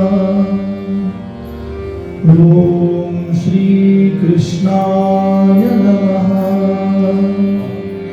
ಓಂ ಶ್ರೀ ಕೃಷ್ಣಾಯ ನಮಃ. ಇದು ಸ್ವಯಂಭೂಮನು ತನ್ನ ಜೀವನದಲ್ಲಿ ಚಿಂತನೆ ಮಾಡಿದ ಕ್ರಮ ಇದು. ದೇವರ ಚರಣವನ್ನೇ ಆಶ್ರಯಿಸ್ತಾನೆ. ನಂತರದಲ್ಲಿ ಹಿರಿಯ ಮಗಳು ಆಕೂತಿ ದೇವಿ ರುಚಿ ಪ್ರಜಾಪತಿಯ ಪಾಣಿಗ್ರಹಣವನ್ನು ಮಾಡ್ತಾರೆ. ಅಲ್ಲಿ ಒಂದು ಕಂಡೀಷನ್ ಆಗ್ತದೆ, ಮಗನನ್ನು ತನ್ನ ಮಗನನ್ನಾಗಿ ಮಾಡಿಕೊಳ್ಬೇಕು ಅಂತಂದ್ರೆ ಇದು ಪುತ್ರಿಕಾ ಪುತ್ರ ಧರ್ಮ. ಪುತ್ರಿಕಾ ಪುತ್ರ ಧರ್ಮ ಅಂದರೆ ಮಗಳಿಗೆ ಹುಟ್ಟುವ ಮಗನನ್ನು ತನ್ನದೇ ಮಗನನ್ನಾಗಿ ಮಾಡಿಕೊಳ್ಳುವುದು ಸ್ವಯಂಭೂಮನು ತೀರ್ಮಾನ ಮಾಡಿಕೊಳ್ತಾನೆ. ಯಾಕೆಂದರೆ ದೇವರಲ್ಲಿ ಬರ್ತಾನೆ. ದೇವರೇನಾಗಿ ಬಂದರೆ ಈಶಾವಾಸ್ಯೋಪನಿಷತ್ತಿನ ಅಧಿಪತಿಯಾಗಿ ದೇವರು ಬರ್ತಾರೆ. ಅವನೇ ಯಜ್ಞರೂಪಿ ಪರಮಾತ್ಮ. ಲಕ್ಷ್ಮಿ ಬರ್ತಾಳೆ, ದಕ್ಷಿಣ ಅಂತ ಹೆಸರಿನಿಂದ ಬರ್ತಾಳೆ. ದೇವರು ಬಂದದ್ದು ಯಜ್ಞ ಅಂತ, ಲಕ್ಷ್ಮಿ ಬಂದದ್ದು ದಕ್ಷಿಣ ಅಂತ. ಎಲ್ಲಿ ಯಜ್ಞ ಇರ್ತದೋ ಅಲ್ಲಿ ದಕ್ಷಿಣ ಇರ್ತದೆ. ಅಧಿಕ ಮಾಸ ಹೋಮಾನುಭವ ಆಯಿತು, ಪುರೋಹಿತರು ಮುಗಿಸಿದರು, ತಾಂಬೂಲ ಕೊಟ್ಟು ದಕ್ಷಿಣ ಇಲ್ಲ, ಬಹಳ ಚೆನ್ನಾಗಿ ಆಯಿತು ಅಂತ ಹೇಳಿದ್ರೆ ಅದು ಪೂರ್ಣ ಯಜ್ಞ ಅಂತ ಆಗೋದಿಲ್ಲ. ಯಜ್ಞದ ಜೊತೆಗೆ ಏನು ಬೇಕಾಗ್ತದೆ? ದಕ್ಷಿಣ ಅಂತ ಬೇಕಾಗ್ತದೆ. ಬ್ರಾಹ್ಮಣರನ್ನು ತೃಪ್ತಿಪಡಿಸುವುದು ಎರಡು ಒಂದು ಕ್ರಮದಿಂದ. ಒಂದು ಉದರಂಭರಣ, ಹೊಟ್ಟೆ ತುಂಬ ಊಟಕ್ಕೆ ಹಾಕಬೇಕು. ಇನ್ನೊಂದು ಕೈ ತುಂಬ ದಕ್ಷಿಣೆ ಕೊಡಬೇಕು. ಎಷ್ಟು ಕೈ ತುಂಬ ದಕ್ಷಿಣೆ ಕೊಡುತ್ತದೆ ಅಷ್ಟು ಆಶೀರ್ವಾದ ಏನಾಗ್ತದೆ? ಹೆಚ್ಚು ಆಗ್ತದೆ. ಈ ಆಶೀರ್ವಾದ ಹೆಚ್ಚು ಸಿಗಬೇಕು ಅಂದರೆ ಗುಟ್ಟೇನು? ದಕ್ಷಿಣೆ ಜಾಸ್ತಿ ಆಗ್ತದೆ. ದಕ್ಷಿಣೆ ಜಾಸ್ತಿ ಆದಾಗ ಆಶೀರ್ವಾದ ಜಾಸ್ತಿ ಆಗ್ತದೆ ಅಂತ ಇದು ಯಜ್ಞರಾಮನ ಪರಮಾತ್ಮನ ಒಂದು ಕಥೆಯಿಂದ ತಿಳಿಯುತ್ತದೆ. ಅಲ್ಲಿ ಇಬ್ಬರಲ್ಲಿ ತೋಷ, ಪ್ರತೋಷ, ಸಂತೋಷ ಇವರೆಲ್ಲ 12 ಮಕ್ಕಳು ಹುಡುಕ್ತಾರೆ. ಮುಂದೆ ಈ ದೇವಹೂತಿಯ ಮಗಳು ಇದು ಅನಸೂಯ, ಅತ್ರಿ ಋಷಿಗಳು, ಇವರಿಬ್ಬರು ದಂಪತಿಗಳು ದೇವರನ್ನ ತಪಸ್ಸು ಮಾಡ್ತಾರೆ ಕುರಿತು, ನೀನು ನಮ್ಮ ಮಗನಾಗಿ ಬರಬೇಕು ಅಂತ. 3 ಅಧಿಷ್ಠಾನಗಳಲ್ಲಿ ಅತ್ರಿ ಋಷಿಗಳು ತಪಸ್ಸು ಮಾಡ್ತಾರೆ. ಅಲ್ಲಿ ದೇವರು ಬರ್ತಾರೆ, ಬ್ರಹ್ಮದೇವರು ಬರ್ತಾರೆ, ಶಿವ ಬರ್ತಾರೆ. ಬ್ರಹ್ಮದೇವರಿಗೆ ಅವತಾರ ಇಲ್ಲಆದ್ದರಿಂದ ಚಂದ್ರ ಸೋಮಮಂಡಲದಲ್ಲಿ ತನ್ನ ಸನ್ನಿಧಾನವನ್ನು ಇಟ್ಟು ಅವರು ಬರ್ತಾರೆ. ಶಿವ ಏನಾಗಿ ಬರ್ತಾನೆ? ದುರ್ವಾಸ ಋಷಿಗಳಾಗಿ ಶಿವ ಬರ್ತಾರೆ. ದೇವರೇನಾಗಿ ಬರ್ತಾನೆ ಅಂದರೆ ತನ್ನನ್ನೇ ತಾನು ಕೊಡ್ತಾನೆ. ವಿಷ್ಣು ತನ್ನನ್ನೇ ತಾನು ಕೊಟ್ಟಿದ್ದರಿಂದ ಅದು ದತ್ತ ಅಂತ ಹೆಸರಾಗ್ತದೆ. ಅತ್ರಿ ಋಷಿಗಳ ಮಗ ಆದ್ದರಿಂದ ಆತ್ರೇಯ ಅಂತ ಹೆಸರಾಗ್ತದೆ. ಎರಡೂ ಸೇರಿಬಿಟ್ರೆ ಏನಾಗ್ತದೆ? ದತ್ತಾತ್ರೇಯ ಅಂತ ಹೆಸರಾಗ್ತದೆ. ಹೀಗೆ ಅನಸೂಯ ಮತ್ತೆ ಅತ್ರಿ, ದತ್ತ ದೇವರು ತನ್ನನ್ನು ತಾನು ಕೊಡಬೇಕು ಅಂದರೆ ಅತ್ರಿ 3 ಇರಬಾರ್ದು. ಏನು 3 ಇರಬಾರ್ದು? ಕಾಮ, ಕ್ರೋಧ, ಲೋಭ 3 ಇರಬಾರ್ದು. ಅಸೂಯ ಇರಬಾರ್ದು, ಅನಸೂಯ ಆಗಬೇಕು. ಅಪ್ಪ ಅತ್ರಿ ಆಗಬೇಕು, ಅಮ್ಮ ಅನಸೂಯ ಆಗಬೇಕು. ಎಲ್ಲಿ ಅತ್ರಿ ಇರ್ತದೋ, ಎಲ್ಲಿ ಅನಸೂಯ ಇರ್ತದೋ ಅಲ್ಲಿ ದೇವರು ಬರ್ತಾರೆ. ಎಲ್ಲಿ ತ್ರಿ ಇರುವುದಿಲ್ಲ, ಎಲ್ಲಿ ಅಸೂಯ ಇರ್ತದೆ ಅಲ್ಲಿ ದೇವರಲ್ಲ, ಡೆವಿಲ್ ಬರ್ತದೆ, ದೆವ್ವ ಬರ್ತದೆ. ಹಾಗಾಗಿ ಅತ್ರಿ ಆದಾಗ, ಅನಸೂಯ ಆದಾಗ ದೇವರೇ ಬರ್ತಾರೆ, ಅವನೇ ದತ್ತಾತ್ರೇಯ ಅಂತ ವಿಜಯದಾಸರು ಮುಗಿದೋಯ್ತು. ಕಣ್ಣಿ ಆನಂದ ಭಾಷ ಅವರು ಮಾಡಿರುವ ಸುಳಾದಿಗಳು. ಅವರು ಚಿಕ್ಕಲ್ಪರವೆಯಲ್ಲಿ ತುಂಗಭದ್ರಾ ಸ್ನಾನಕ್ಕೆ ಅಂತ ಒಂದು ಶಿಲೆ ಇದೆ, ಅಲ್ಲಿ ಮುಳುಗಿದ್ರೆ ಅವರು ಕಾಶಿಯಲ್ಲಿ ಎದ್ದೇಳ್ತಾರೆ. ಮುಳುಗೋದು ಚಿಕ್ಕಲ್ಪರವೆಯಲ್ಲಿ, ಹೇಳೋದು ಕಾಶಿಯಲ್ಲಿ. ಆಕ್ಚುಲಿ ಅವರಿಗೆ ವಿಜಯ ವಿಠಲ ಅಂತ ಅವರಿಗೆ ಹೆಸರು ನಾಮಕರಣ ಆಗಿದ್ದು ವ್ಯಾಸಕಾಶಿ. ಚಿಕ್ಕಲ್ಪರವೆಯಲ್ಲಿ ರಾಯಚೂರು ಹತ್ರ ವ್ಯಾಸಕಾಶಿ ಇದೆ. ಅದೆಲ್ಲ ಪುರಂದರದಾಸರ ಅನುಗ್ರಹ ಅಂತ ವಿಜಯದಾಸರು ತಿಳಿಸ್ತಾರೆ. ವಿಜಯದಾಸರ ಬಗ್ಗೆ ಹೇಳುವಾಗ, ಸ್ಮರಿಸಿ ಬದುಕಿರೋ ದಿವ್ಯ ಚರಣ ಕೆಳಗಿರೋ, ದುರಿತ ತಡೆದು ಹೊಳೆವ ವಿಜಯ ಗುರುಗಳೆಂಬರ ಅಂತ ವಿಜಯದಾಸರ ಸ್ಮರಣೆ ಆಯ್ತು. ಅವ್ರ ಸ್ಮರಣೆ ಎಲ್ಲ ದುರಿತಗಳ ನಾಶ. ವಿಜಯದಾಸರು ಕಪಿಲ ಸುಳಾದಿ ಅಂತ ಮಾಡಿದ್ದಾರೆ, ದುರ್ಗಾ ಸುಳಾದಿ ಅಂತ ಮಾಡಿದ್ದಾರೆ, ನರಸಿಂಹ ಸುಳಾದಿ ಅಂತ ಮಾಡಿದ್ದಾರೆ, ಮುಖ್ಯಪ್ರಾಣ ಸುಳಾದಿ ಅಂತ ಮಾಡಿದ್ದಾರೆ, ಧನ್ವಂತರಿ ಸುಳಾದಿ ಅಂತ ಮಾಡಿದ್ದಾರೆ, ಪಂಚರತ್ನ ಸುಳಾದಿ. ಯಾರೂ ಕೇಳದೇ ಇರುವ ಅಪರೂಪದ ಸುಳಾದಿಯನ್ನು ದತ್ತ ಸುಳಾದಿ, ದತ್ತಾತ್ರೇಯ ಸುಳಾದಿ ಅಂತ ವಿಜಯದಾಸರು ಮಾಡಿದ್ದಾರೆ. ಅಪರೂಪದ ಸುಳಾದಿ ಆಕ್ಚುಲಿ.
ವಂದೇ ದತ್ತಂ ವಂದೇ ದತ್ತಂ ವಂದೇ ದತ್ತಂ ವಂದೇ ದತ್ತಂ ವಂದೇ ದತ್ತಂ ವಂದೇ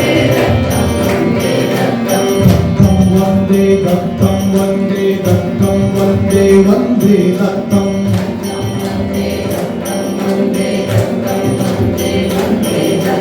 ವಂದೇ ದತ್ತಂ ವಂದೇ ದತ್ತಂ ವಂದೇ ದತ್ತಂ ವಂದೇ ದತ್ತಂ ವಂದೇ ದತ್ತಂ ವಂದೇ ದತ್ತಂ ವಂದೇ ದತ್ತಂ ವಂದೇ ದತ್ತಂ ವಂದೇ ದತ್ತಂ ವಂದೇ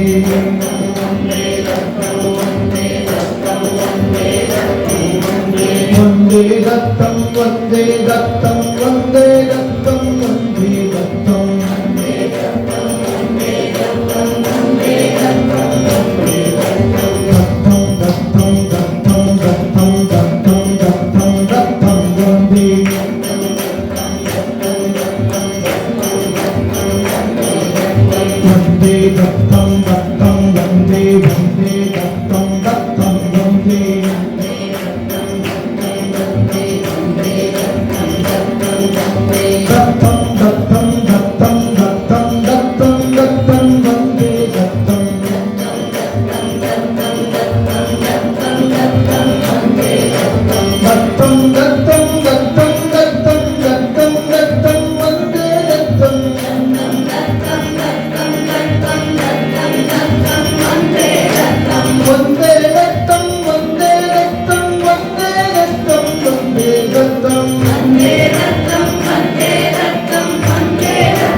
ತಂತ್ರಜ್ಞಾನದಿಂದ ಮೆಮೊರಿ ಲಾಸ್ ಇದ್ದರೆ ಮೆಮೊರಿ ಹೆಚ್ಚಾಗ್ತದೆ.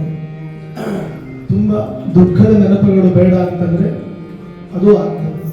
ಕೆಲವು ನೆನಪುಗಳು ಹೋಗಬೇಕು, ಕೆಲವು ನೆನಪುಗಳು ಇರಬೇಕು. ಅಂದರೆ ಅದು ಸುಂದರವಾದ ಸಂಸಾರ, ಅದು ಆಗೋದು ದತ್ತನಿಂದ. ನಮಗೆಲ್ಲ ಸಂಸಾರಿಗಳಿಗೆ, ಗಂಡ ಹೆಂಡತಿಯರಿಗೆ ಕೆಲವು ಪ್ರಾಬ್ಲಮ್ ಇರ್ತದೆ, ಜಗಳ ಆಗಿರ್ತದೆ, ಅದು ಮರಿಬೇಕು. ಅದು ದತ್ತನಿಂದ ವಿಸ್ಮೃತಿ ಆಗಬೇಕು. ಕೆಲವು ಸ್ಮೃತಿ ಆಗಬೇಕು, ಕೆಲವು ವಿಸ್ಮೃತಿ ಆಗಬೇಕು. ಹಿಂದಿನ ಜಗಳಗಳಿದ್ರೆ, ಕದನಗಳಿದ್ರೆ ಅವೆಲ್ಲ ವಿಸ್ಮೃತಿ ಆಗಬೇಕು. ದತ್ತನಿಂದ ಸ್ಮೃತಿ ಬೇಕು ಮಕ್ಕಳಿಗೆ.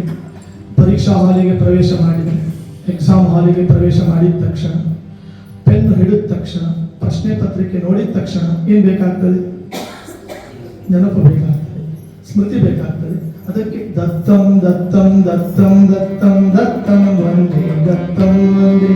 ಅಲ್ಲಿ ಹೋಗಿ ಎಕ್ಸಾಮ್ ಹಾಲಿಗೆ ಪ್ರವೇಶ ಮಾಡಿ ದತ್ತಂ ದತ್ತಂ ದತ್ತಾಯ ನಮಃ ದತ್ತಾಯ ನಮಃ ಅಂತ ಹೇಳಿದ್ರೆ ಯಾವುದು ಮರೆತು ಹೋಗಿರ್ತದೆ ಅದೆಲ್ಲ ನೆನಪಾಗ್ತದೆ.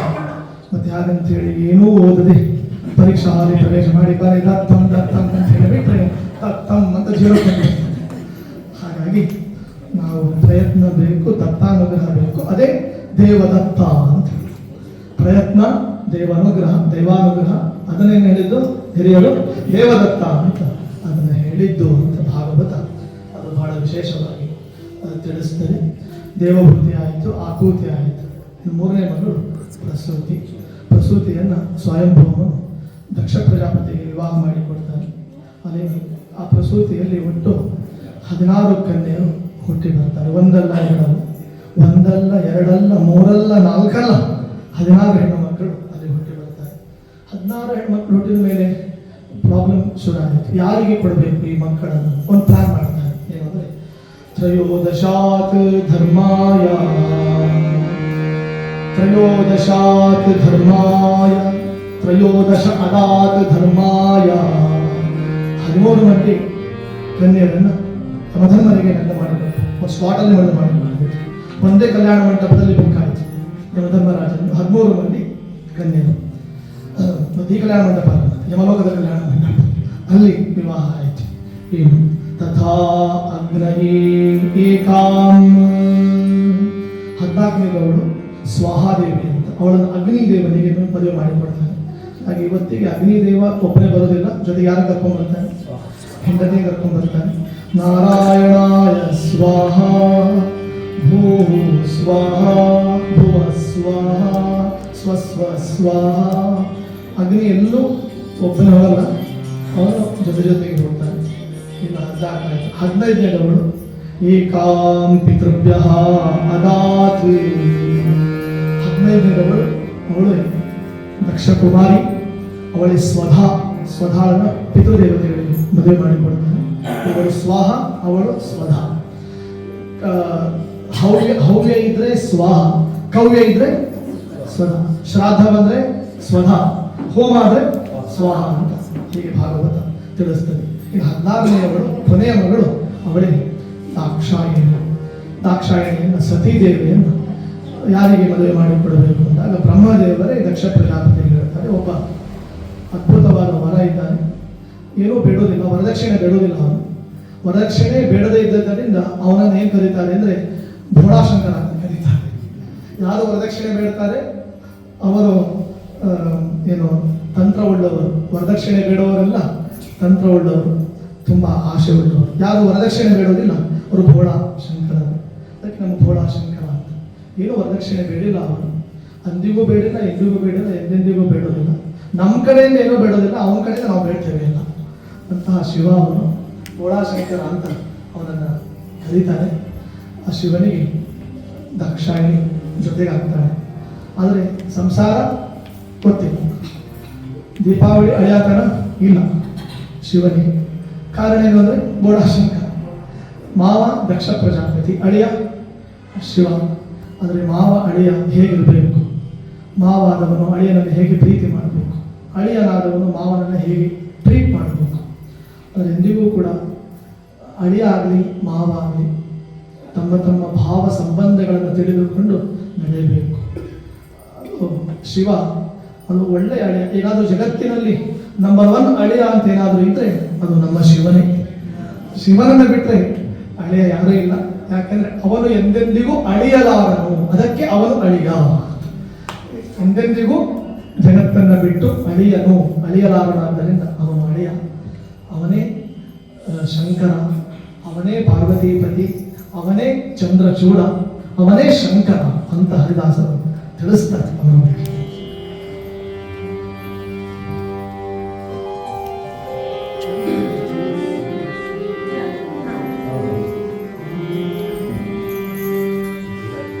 ಸುಂದರ ಮೃಗಧರ ಪಿನಾಕಧನುಧರ ಗಂಗಾಧರ ಶಿರಾಗಜ ಚರ್ಮಾಂಬರ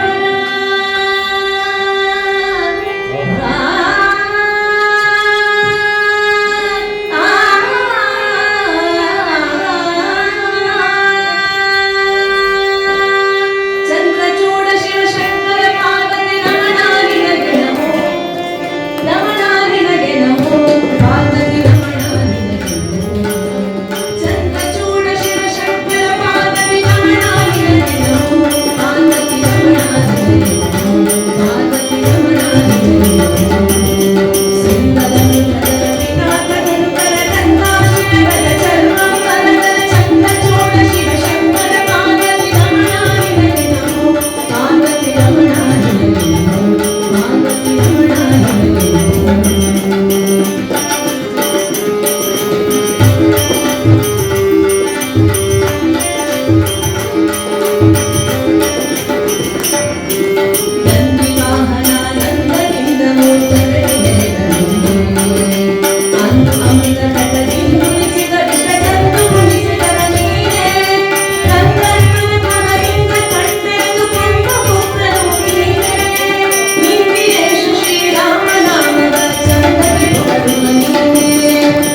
मनोरथः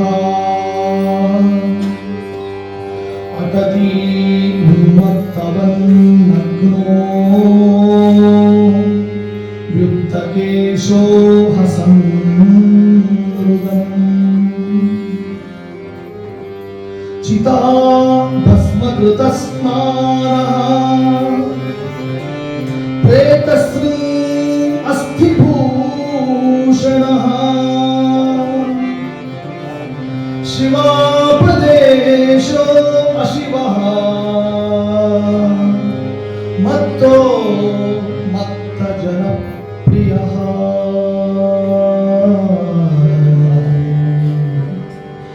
चिताभस्मकृतस्नानः प्रेतसृङ् अस्थिभूषणः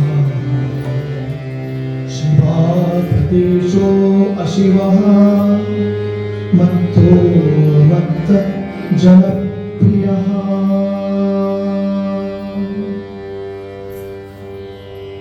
ಆ ಯಜ್ಞದಲ್ಲಿ ದಕ್ಷ ಪ್ರಜಾಪತಿಯನ್ನು ಗೌರವಿಸಿಲ್ಲ ಎಂಬ ಒಂದೇ ಒಂದು ಕಾರಣದಿಂದ. ಕಾರಣ ಏನಂದರೆ ತನ್ನೆದುರಿಗೆ ಕುಳಿತಿರುವ ಬ್ರಹ್ಮದೇವರ ಒಳಗೆ ಇರುವ ನರಸಿಂಹದೇವರನ್ನು ನೋಡ್ತಾ ಇದ್ದುದರಿಂದ ದಕ್ಷ ಪ್ರಜಾಪತಿ ಬಂದದ್ದು ಶಿವನಿಗೆ ಅಲ್ಲಿ ತಿಳಿದಿಲ್ಲ.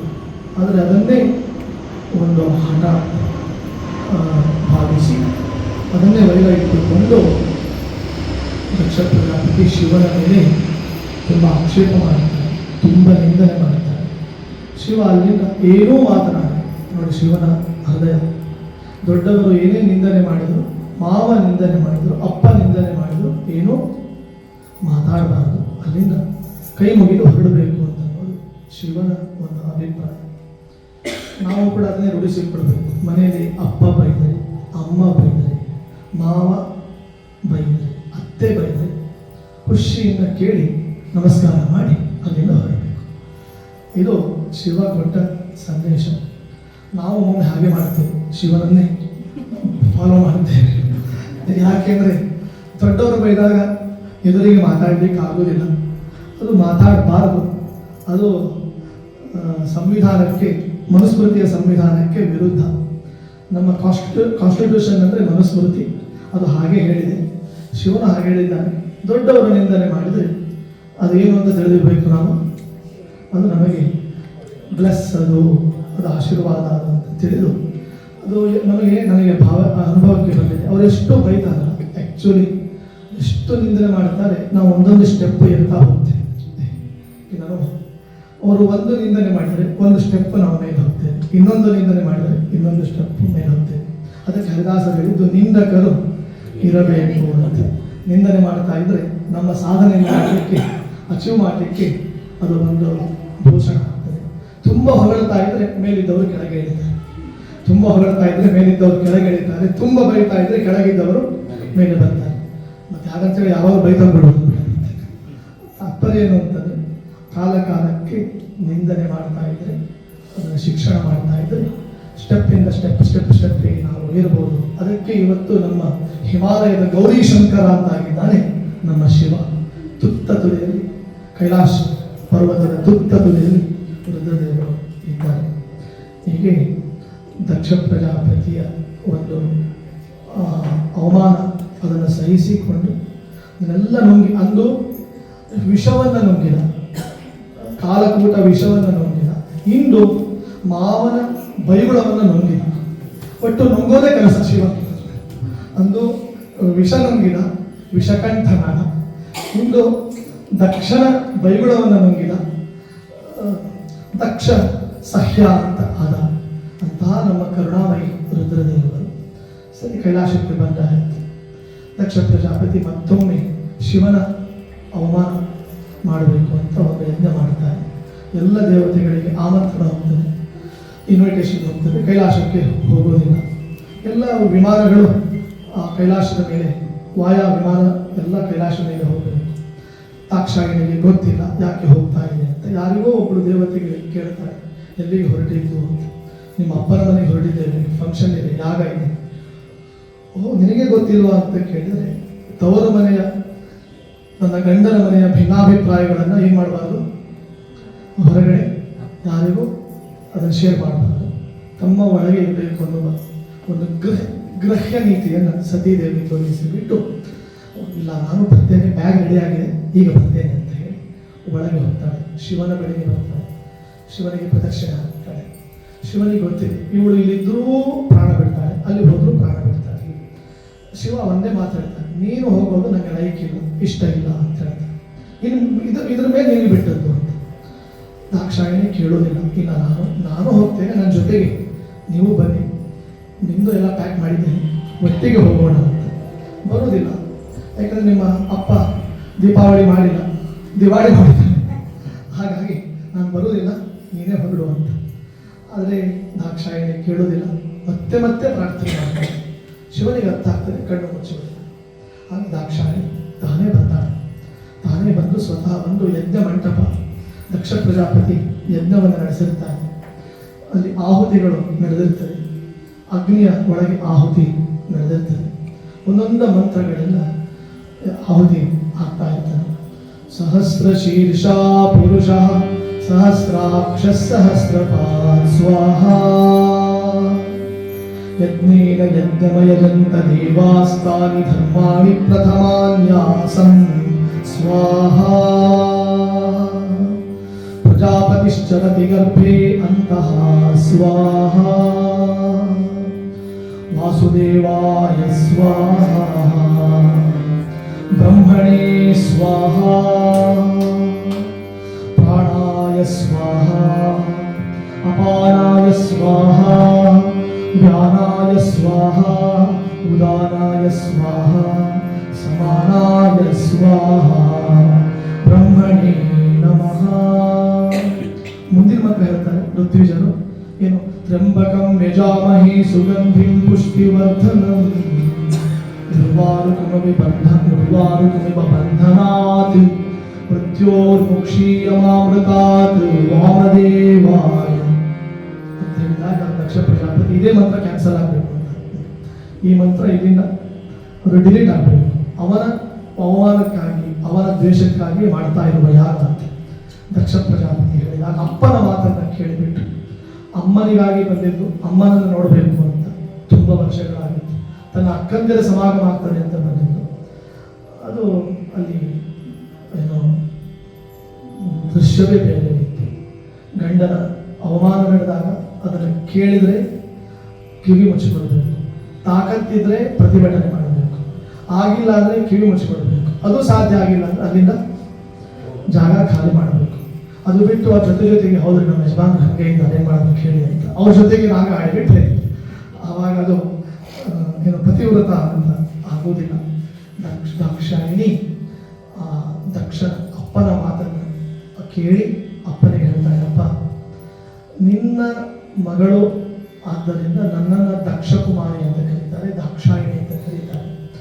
ನನ್ನ ಗಂಡ ಏನು, ನನ್ನ ಪತಿ ಏನು ಅನ್ನೋಂಥದ್ದು ನನಗೆ ಗೊತ್ತಿದೆ, ನನ್ನ ಪತಿ ಎಂಥ ಜಗತ್ಪತಿ ಅನ್ನೋದು ನನಗೆ ತಿಳಿದಿದೆ. ಇಂದು ನನ್ನ ಪತಿಯ ದ್ವೇಷ ನೀನು ಮಾಡಿದಿ, ಅವಮಾನ ಮಾಡಿದಿ, ಸಹಿಸಲಿಕ್ಕೆ ನನಗೆ ಆಗೋದಿಲ್ಲ. ನಿನ್ನ ಮುಂದೆ ನನಗೆ ದಾಕ್ಷಾಯಿಣಿ ಅಂತ ಕರೆಸಿಕೊಳ್ಳಲಿಕ್ಕೆ ನನಗೆ ಇಷ್ಟ ಇಲ್ಲ ಅಂತ ಹೇಳಿ ದಾಕ್ಷಾಯಿಣಿ ನಾನೇನಿದ್ರು ಶಿವ ಆಗ್ತೇನೆ, ಅಂಬಿಕೆ ಆಗ್ತೇನೆ, ಶಿವನ ಚರಣವನ್ನು ಸೇರ್ತೇನೆ ಹೊರತು ದಕ್ಷಕುಮಾರಿ ನಾನಾಗಲಿಕ್ಕೆ ನನಗೆ ಇಷ್ಟ ಇಲ್ಲ ಅಂತ ಹೇಳಿ ದಾಕ್ಷಾಯಿಣಿ ಏನು ಮಾಡ್ತಾರೆ, ತನ್ನದೇ ಒಂದು ಯಜ್ಞ ವೇದಿಕೆಯನ್ನು ನಿರ್ಮಾಣ ಮಾಡಿ ನಮಃ ಪಾರ್ವತಿ ಪತೆ ಹರ ಹರ ಮಹಾದೇವ ನಮಃ ಶಿವ ಶಿವ ಶಿವ ಶಿವ ಶಿವಾಂತರ್ಗಂತಾ ಶಿವಂ ನಮೋ ಹರ ಹರ ಹರ ಹರ ಹರಾಂತರೀಂ ಮೀದೃಶಂ ನಮೋ ಭವ ಭವ ಭವ ಪ್ರಭವ ಭೂತಯೇ ಸಂಪದಾ ನಮೋ ಮೃಡ ನಮೋ ನಮೋ ನಮ ಉಮೇಶ ತುಭ್ಯಂ ನಮಃ ಸ್ಫುಟಂ ಸ್ಫಟಿಕ ಸಪ್ರಭಂ ಸ್ಫುಟಿಕಹಾಟಕ ಶ್ರೀಜಟಂ ಶಶಾಂಕದಳಶೇಖರಂ ಕಪಿಲಫುಲ್ಲನೇತ್ರತ್ರಯಂ ತರಕ್ಷುವರಕೃತ್ತಿಮದ್ಭುಜಗಭೂಷಣಂ ಭೂತಿಮತ್ಕದಾನುಷಿತಿಕಂಠತೆ ವಪುರವೇಕ್ಷತೆ ವೀಕ್ಷಣಂ ತ್ರಿಲೋಚನ ವಿಲೋಚನೆ ಲಸತಿತೆ ಲಲಾಮಾಗಿತೆ ಸ್ಮರೋಮಿ ಯಮಘಸ್ಮರೋ ನಿಯಮಿನಾಂ ಅಭೂತ್ ಭಸ್ಮಸಾತ್ ಸ್ವಭಕ್ತಿಲತಯಾ ವಶೀಕೃತವತಿ ಸತಿ ಯಂ ಸತಿ ಸ್ವಭಕ್ತೋ ಭವಶಗೋ ಭವಾನಪಿ ವಶೀ ಪ್ರಸೀದ ಪ್ರಭೋ ಮಹೇಶ ಮಹಿತೋಸಿ ತತ್ಪುರುಷ ಪುರುಷಾಕ್ರ್ಯೋ ಭವಾನ್ ಅಘೋರ ರಿಪುಘೋರತೆ ನವಮ ವಾಮದೇವಾಂಜಲಿ ನಮಸ್ಸ ಪರಿಜಾತತೆ ತ್ವಮಿತಿ ಪಂಚರೂಪೋಂಚಿತ ಪ್ರಪಂಚಯ ಚ ಪಂಚವೃನ್ಮಮ ಮನಸ್ತಮಸ್ತಾಡಯ ರಸಾಘನ ರಸಾನಲ ನಿಲವಿಯದ್ವಿವಸ್ವದ್ವಿದು ಪ್ರಯಸ್ಪೃಶುಮಿಷ್ಟ ವಿದ್ಯಯ ಭಜಾಮಿ ಬೋಧ್ಯಷ್ಟಕಂ ಪ್ರಶಾಂತಮುದ ಭೀಷಣಂ ಭುವನ ಮೋಹನಂ ಚೇತ್ಯಹೋ ವಪುಂಷಿ ಗುಣಪುಂಷಿತೆ ಹಮ ಹಮಾತ್ಮನೋಹಂ ಭಿದೇ ಉಮಾ ಕಾತ್ಯಾಯನಿ ಲೋಹಿ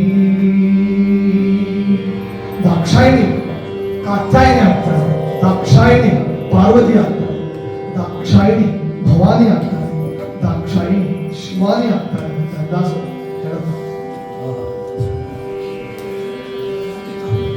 ರಮಯ ರಸನ ಪದ ಕಮಲ ಮಮನಿತ ಅಮರ ವಂದಿತ ಜಯ ಕಮಲ ಭವಾನಿ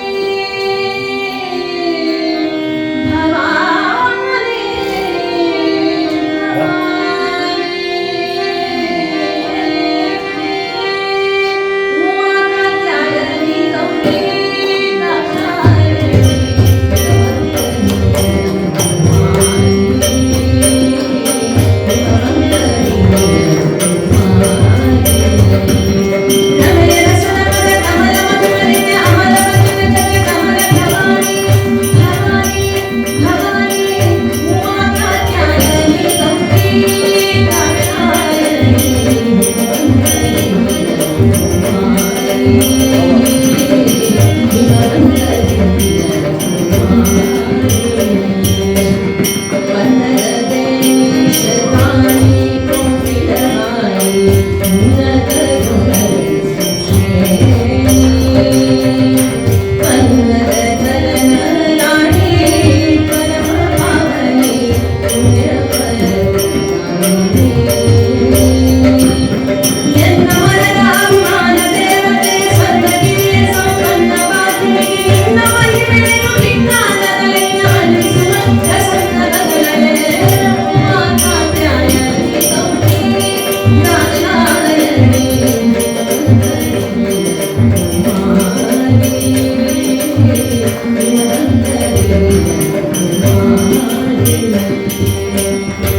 ಗೌರಿ दाक्षायणी भवानी ಆಗಿ दाक्षायणी ಪಾರ್ವತಿ ಆಗಿ दाक्षायणी ಗಿರಿಜೆ ಆಗಿ ಗಿರಿಜೆಯ ಜೊತೆಗೆ ಶಿವನ ಕಲ್ಯಾಣ ನಡೆಯಿತು ಅದೇ ಗಿರಿಜಾ ಕಲ್ಯಾಣ ಅಂತ ಪ್ರಸಿದ್ಧವಾಗಿತ್ತು ದಕ್ಷ ಪ್ರಜಾಪತಿ ತನ್ನ ಅಹಂಕಾರ ಇಳಿಯಿತು ಅದು ಶಿರಚ್ಛೇದನ ಮಾಡುವುದರ ಮೂಲಕ ವೀರಭದ್ರ ಬಂದು ವೀರಭದ್ರ ಅಂದರೆ ಶಿವನ ಮತ್ತೊಂದು ರೂಪ ಅನೇಕರು ಏನು ಭಾವಿಸಿದ್ದಾರೆ ಅಂದರೆ ವೈಷ್ಣವರು ಯಾರು ವೀರಭದ್ರನ ಬಳಿಗೆ ಹೋಗಬಾರದು ಅಂತ ಭಾವಿಸಿದ್ದಾರೆ ಹಾಗೆಲ್ಲ ಇಲ್ಲ ಎಲ್ಲರೂ ವೀರಭದ್ರನ ದೇವಾಲಯಕ್ಕೆ ಹೋಗಿ ಅಲ್ಲಿ ಪ್ರಾರ್ಥನೆ ಮಾಡಿಕೊಂಡಾಗ ಏನಾಗ್ತದೆ ಅಂತಂದರೆ ನಮ್ಮ ಸುಂದರವಾದ ಸಂಸಾರವಾಗ್ತದೆ ವೀರಭದ್ರನ ಅನುಗ್ರಹದಿಂದ ವೀರಭದ್ರ ಒಂದು ಕಾಲರೂಪ ಶಿವನ ಮತ್ತೊಂದು ರೂಪ ನಮ್ಮ ದೇಶದ ಅನೇಕ ಕಡೆ ವೀರಭದ್ರ ಇದ್ದಾರೆ ಈ ಕೊಡಚಿ ಇತ್ಯಾದಿಗಳನ್ನೆಲ್ಲ ವೀರಭದ್ರನ ಸನ್ನಿಧಾನ ಇದೆ ಶಿವಾಲಯ ಎಲ್ಲಿರ್ತದೆ ಅದೆಲ್ಲ ವೀರಭದ್ರ ಇದ್ದ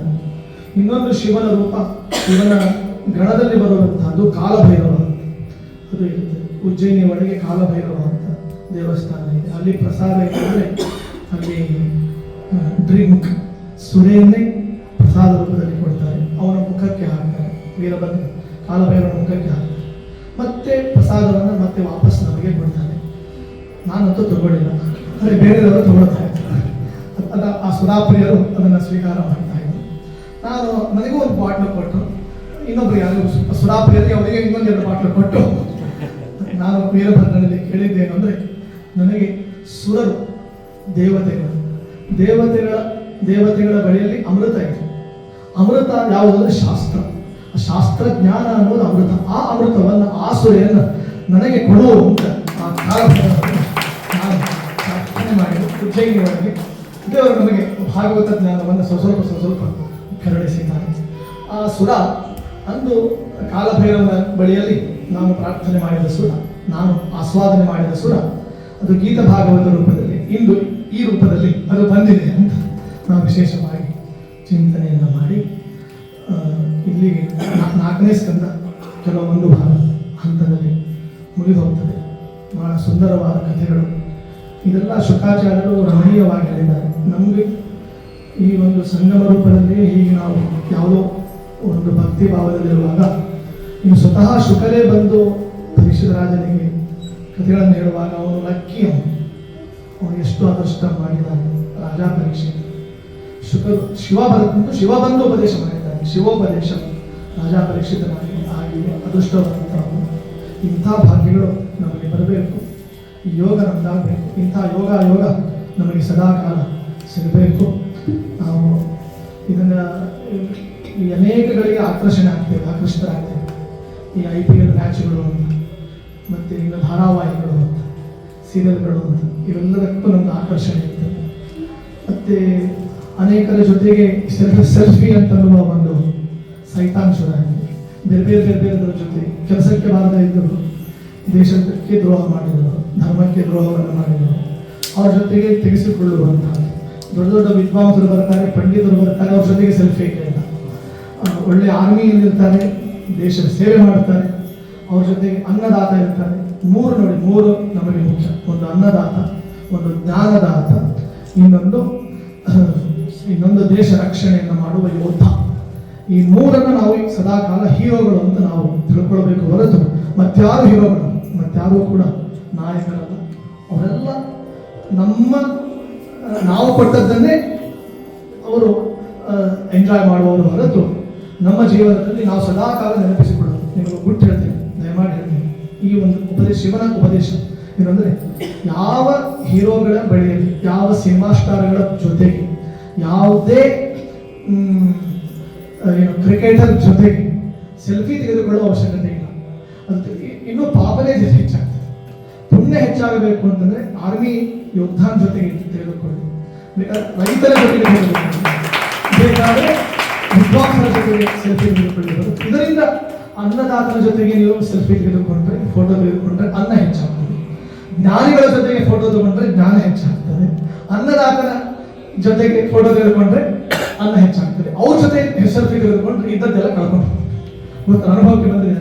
ಹಾಗಾಗಿ ಇದನ್ನು ಪ್ರತಿಜ್ಞೆ ಯಾರೂ ಕೂಡ ಲೌಕಿಕರಿರಲಿ, ಅಂದರೆ ಕೆಲಸಕ್ಕೆ ಬಾರದೇ ಇದ್ದವರೆಲ್ಲ ಕೇವಲ ಮಜಾ ಮಾಡುವವರ ಜೊತೆಗೆ ಮಾತ್ರ ಎಂದೂ ನಮ್ಮ ಜೊತೆಗೆ, ಅವ್ರ ಜೊತೆಗೆ ಫೋಟೋ ಬೇಡ. ನಮ್ಮ ಶಿವನ ಜೊತೆಗೆ, ಪ್ರಾಣದೇವರ ಜೊತೆಗೆ, ರುದ್ರದೇವರ ಜೊತೆಗೆ, ಗುರುಗಳ ಜೊತೆಗೆ ನಮ್ಮ ಭಾವಚಿತ್ರ ಇರಲಿ ಅಂತ ಭಾವ, ನಮ್ಮ ಭಾವವನ್ನು ಹೇಳಿ ಇವತ್ತಿನ ಪ್ರವಚನ ಸಮಾಪ್ತಿ ಮಾಡ್ತೇವೆ. ಇದಕ್ಕೆ ವಿಶೇಷವಾಗಿ ನಮ್ಮ ಶ್ರೀಮತಿ ಪ್ರತಿಮಾ ಜೋಶಿಯವರು, ಅವರು ಸರಸ್ವತಿಯ ಪ್ರತಿಮೆಯಂತೆ ಅವರಿದ್ದಾರೆ, ಸಂಗೀತ ಪ್ರತಿಮೆಯಂತೆ ಅವರಿದ್ದಾರೆ. ಜೊತೆಗೆ ನಮಗೆ ವಿಜಯ್ ಕುಮಾರ್ ಅವರನ್ನು ಕರ್ಕೊಂಡು ಬಂದಿದ್ದಾರೆ. ನಾವು ನಿನ್ನೆ ಒಂದು ಸಣ್ಣ ವಿನಂತಿ ಮಾಡಿಕೊಂಡ ಹೇಳಿದಾಗ ನಮಗೆ ಇನ್ನಷ್ಟು ಚಂದ ಮಾಡಿ ಶ್ಲೋಕ ಹೇಳಲಿಕ್ಕೆ, ನಾನು ಆ್ಯಕ್ಚುಲಿ ಶ್ಲೋಕಗಳನ್ನು ಹೇಳ್ತೇನೆ, ಅನೇಕರು ಹೇಳ್ತಿರ್ತಾರೆ ಶ್ಲೋಕ ಚೆನ್ನಾಗಿ ಹೇಳ್ಕೊಂಡು. ನನಗೆ ಇಂಥ ಸಾತಿದ್ರೆ ನಮಗೆ ಇನ್ನಷ್ಟು ಹೇಳಲಿಕ್ಕೆ ಖುಷಿ ಆಗ್ತದೆ.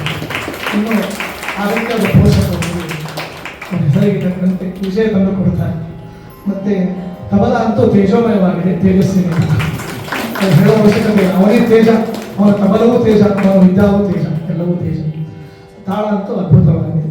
ತಾಳ ನನಗೆ ಮನೋಹರ, ಮನಸ್ಸನ್ನು ಹರಣ ಮಾಡ್ತೀನಿ.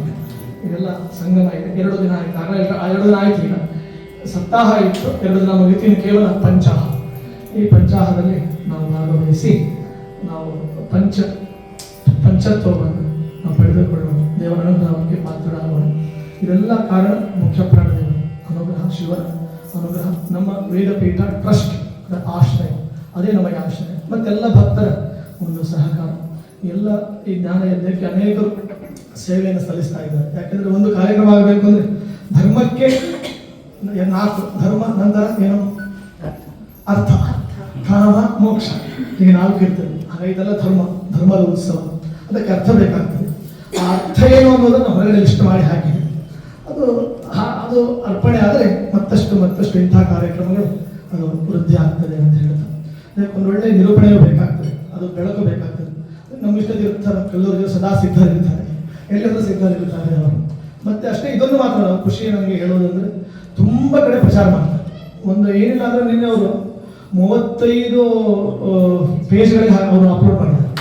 35 ಪೇಜ್ ಈ ಕಾರ್ಯಕ್ರಮವನ್ನು 35 ಪೇಜ್ ಅಪ್ಲೋಡ್ ಮಾಡಿದ್ದಾರೆ ಅಂದರೆ ಅವರ ಪೇಷನ್ಸ್ ಅದನ್ನು ನಾವು ಮೆಚ್ಚುವಂತಹ. ನಾವು ಒಂದು ಪೇಜಲ್ಲಿ ಲೋಡ್ ಮಾಡೋದ್ರೊಳಗೆ ನಮ್ಮ ರೋಡ್ ಆಗಿರ್ತದೆ. ಅವರಷ್ಟು ಅದನ್ನು ಧಾರ್ಮಿಕ ಕಾರ್ಯಕ್ರಮಗಳು ಬೆಳಕಿಗೆ ಬರಲಿ, ಅದು ಪ್ರಚಾರವಾಗಲಿ, ನಾರದರು ಪ್ರಸಾರ ಮಾಡುವಂತೆ ಇನ್ನು ಈ ಭಾಗವತದ ಪ್ರಸಾರವನ್ನು ವಿಷ್ಣು ತೀರ್ಥರು ವಿಷ್ಣುಪ್ರಿಯರಾಗಿ ಅವರು ಮಾಡ್ತಾ ಇದ್ದಾರೆ. ಇವರು ಒಳ್ಳೆಯದು ಮಾಡಿ ಅಂತ ಪ್ರಾರ್ಥನೆ. ನಿಮಗೆಲ್ಲ ವಿಶೇಷವಾಗಿ ಅನುಗ್ರಹ.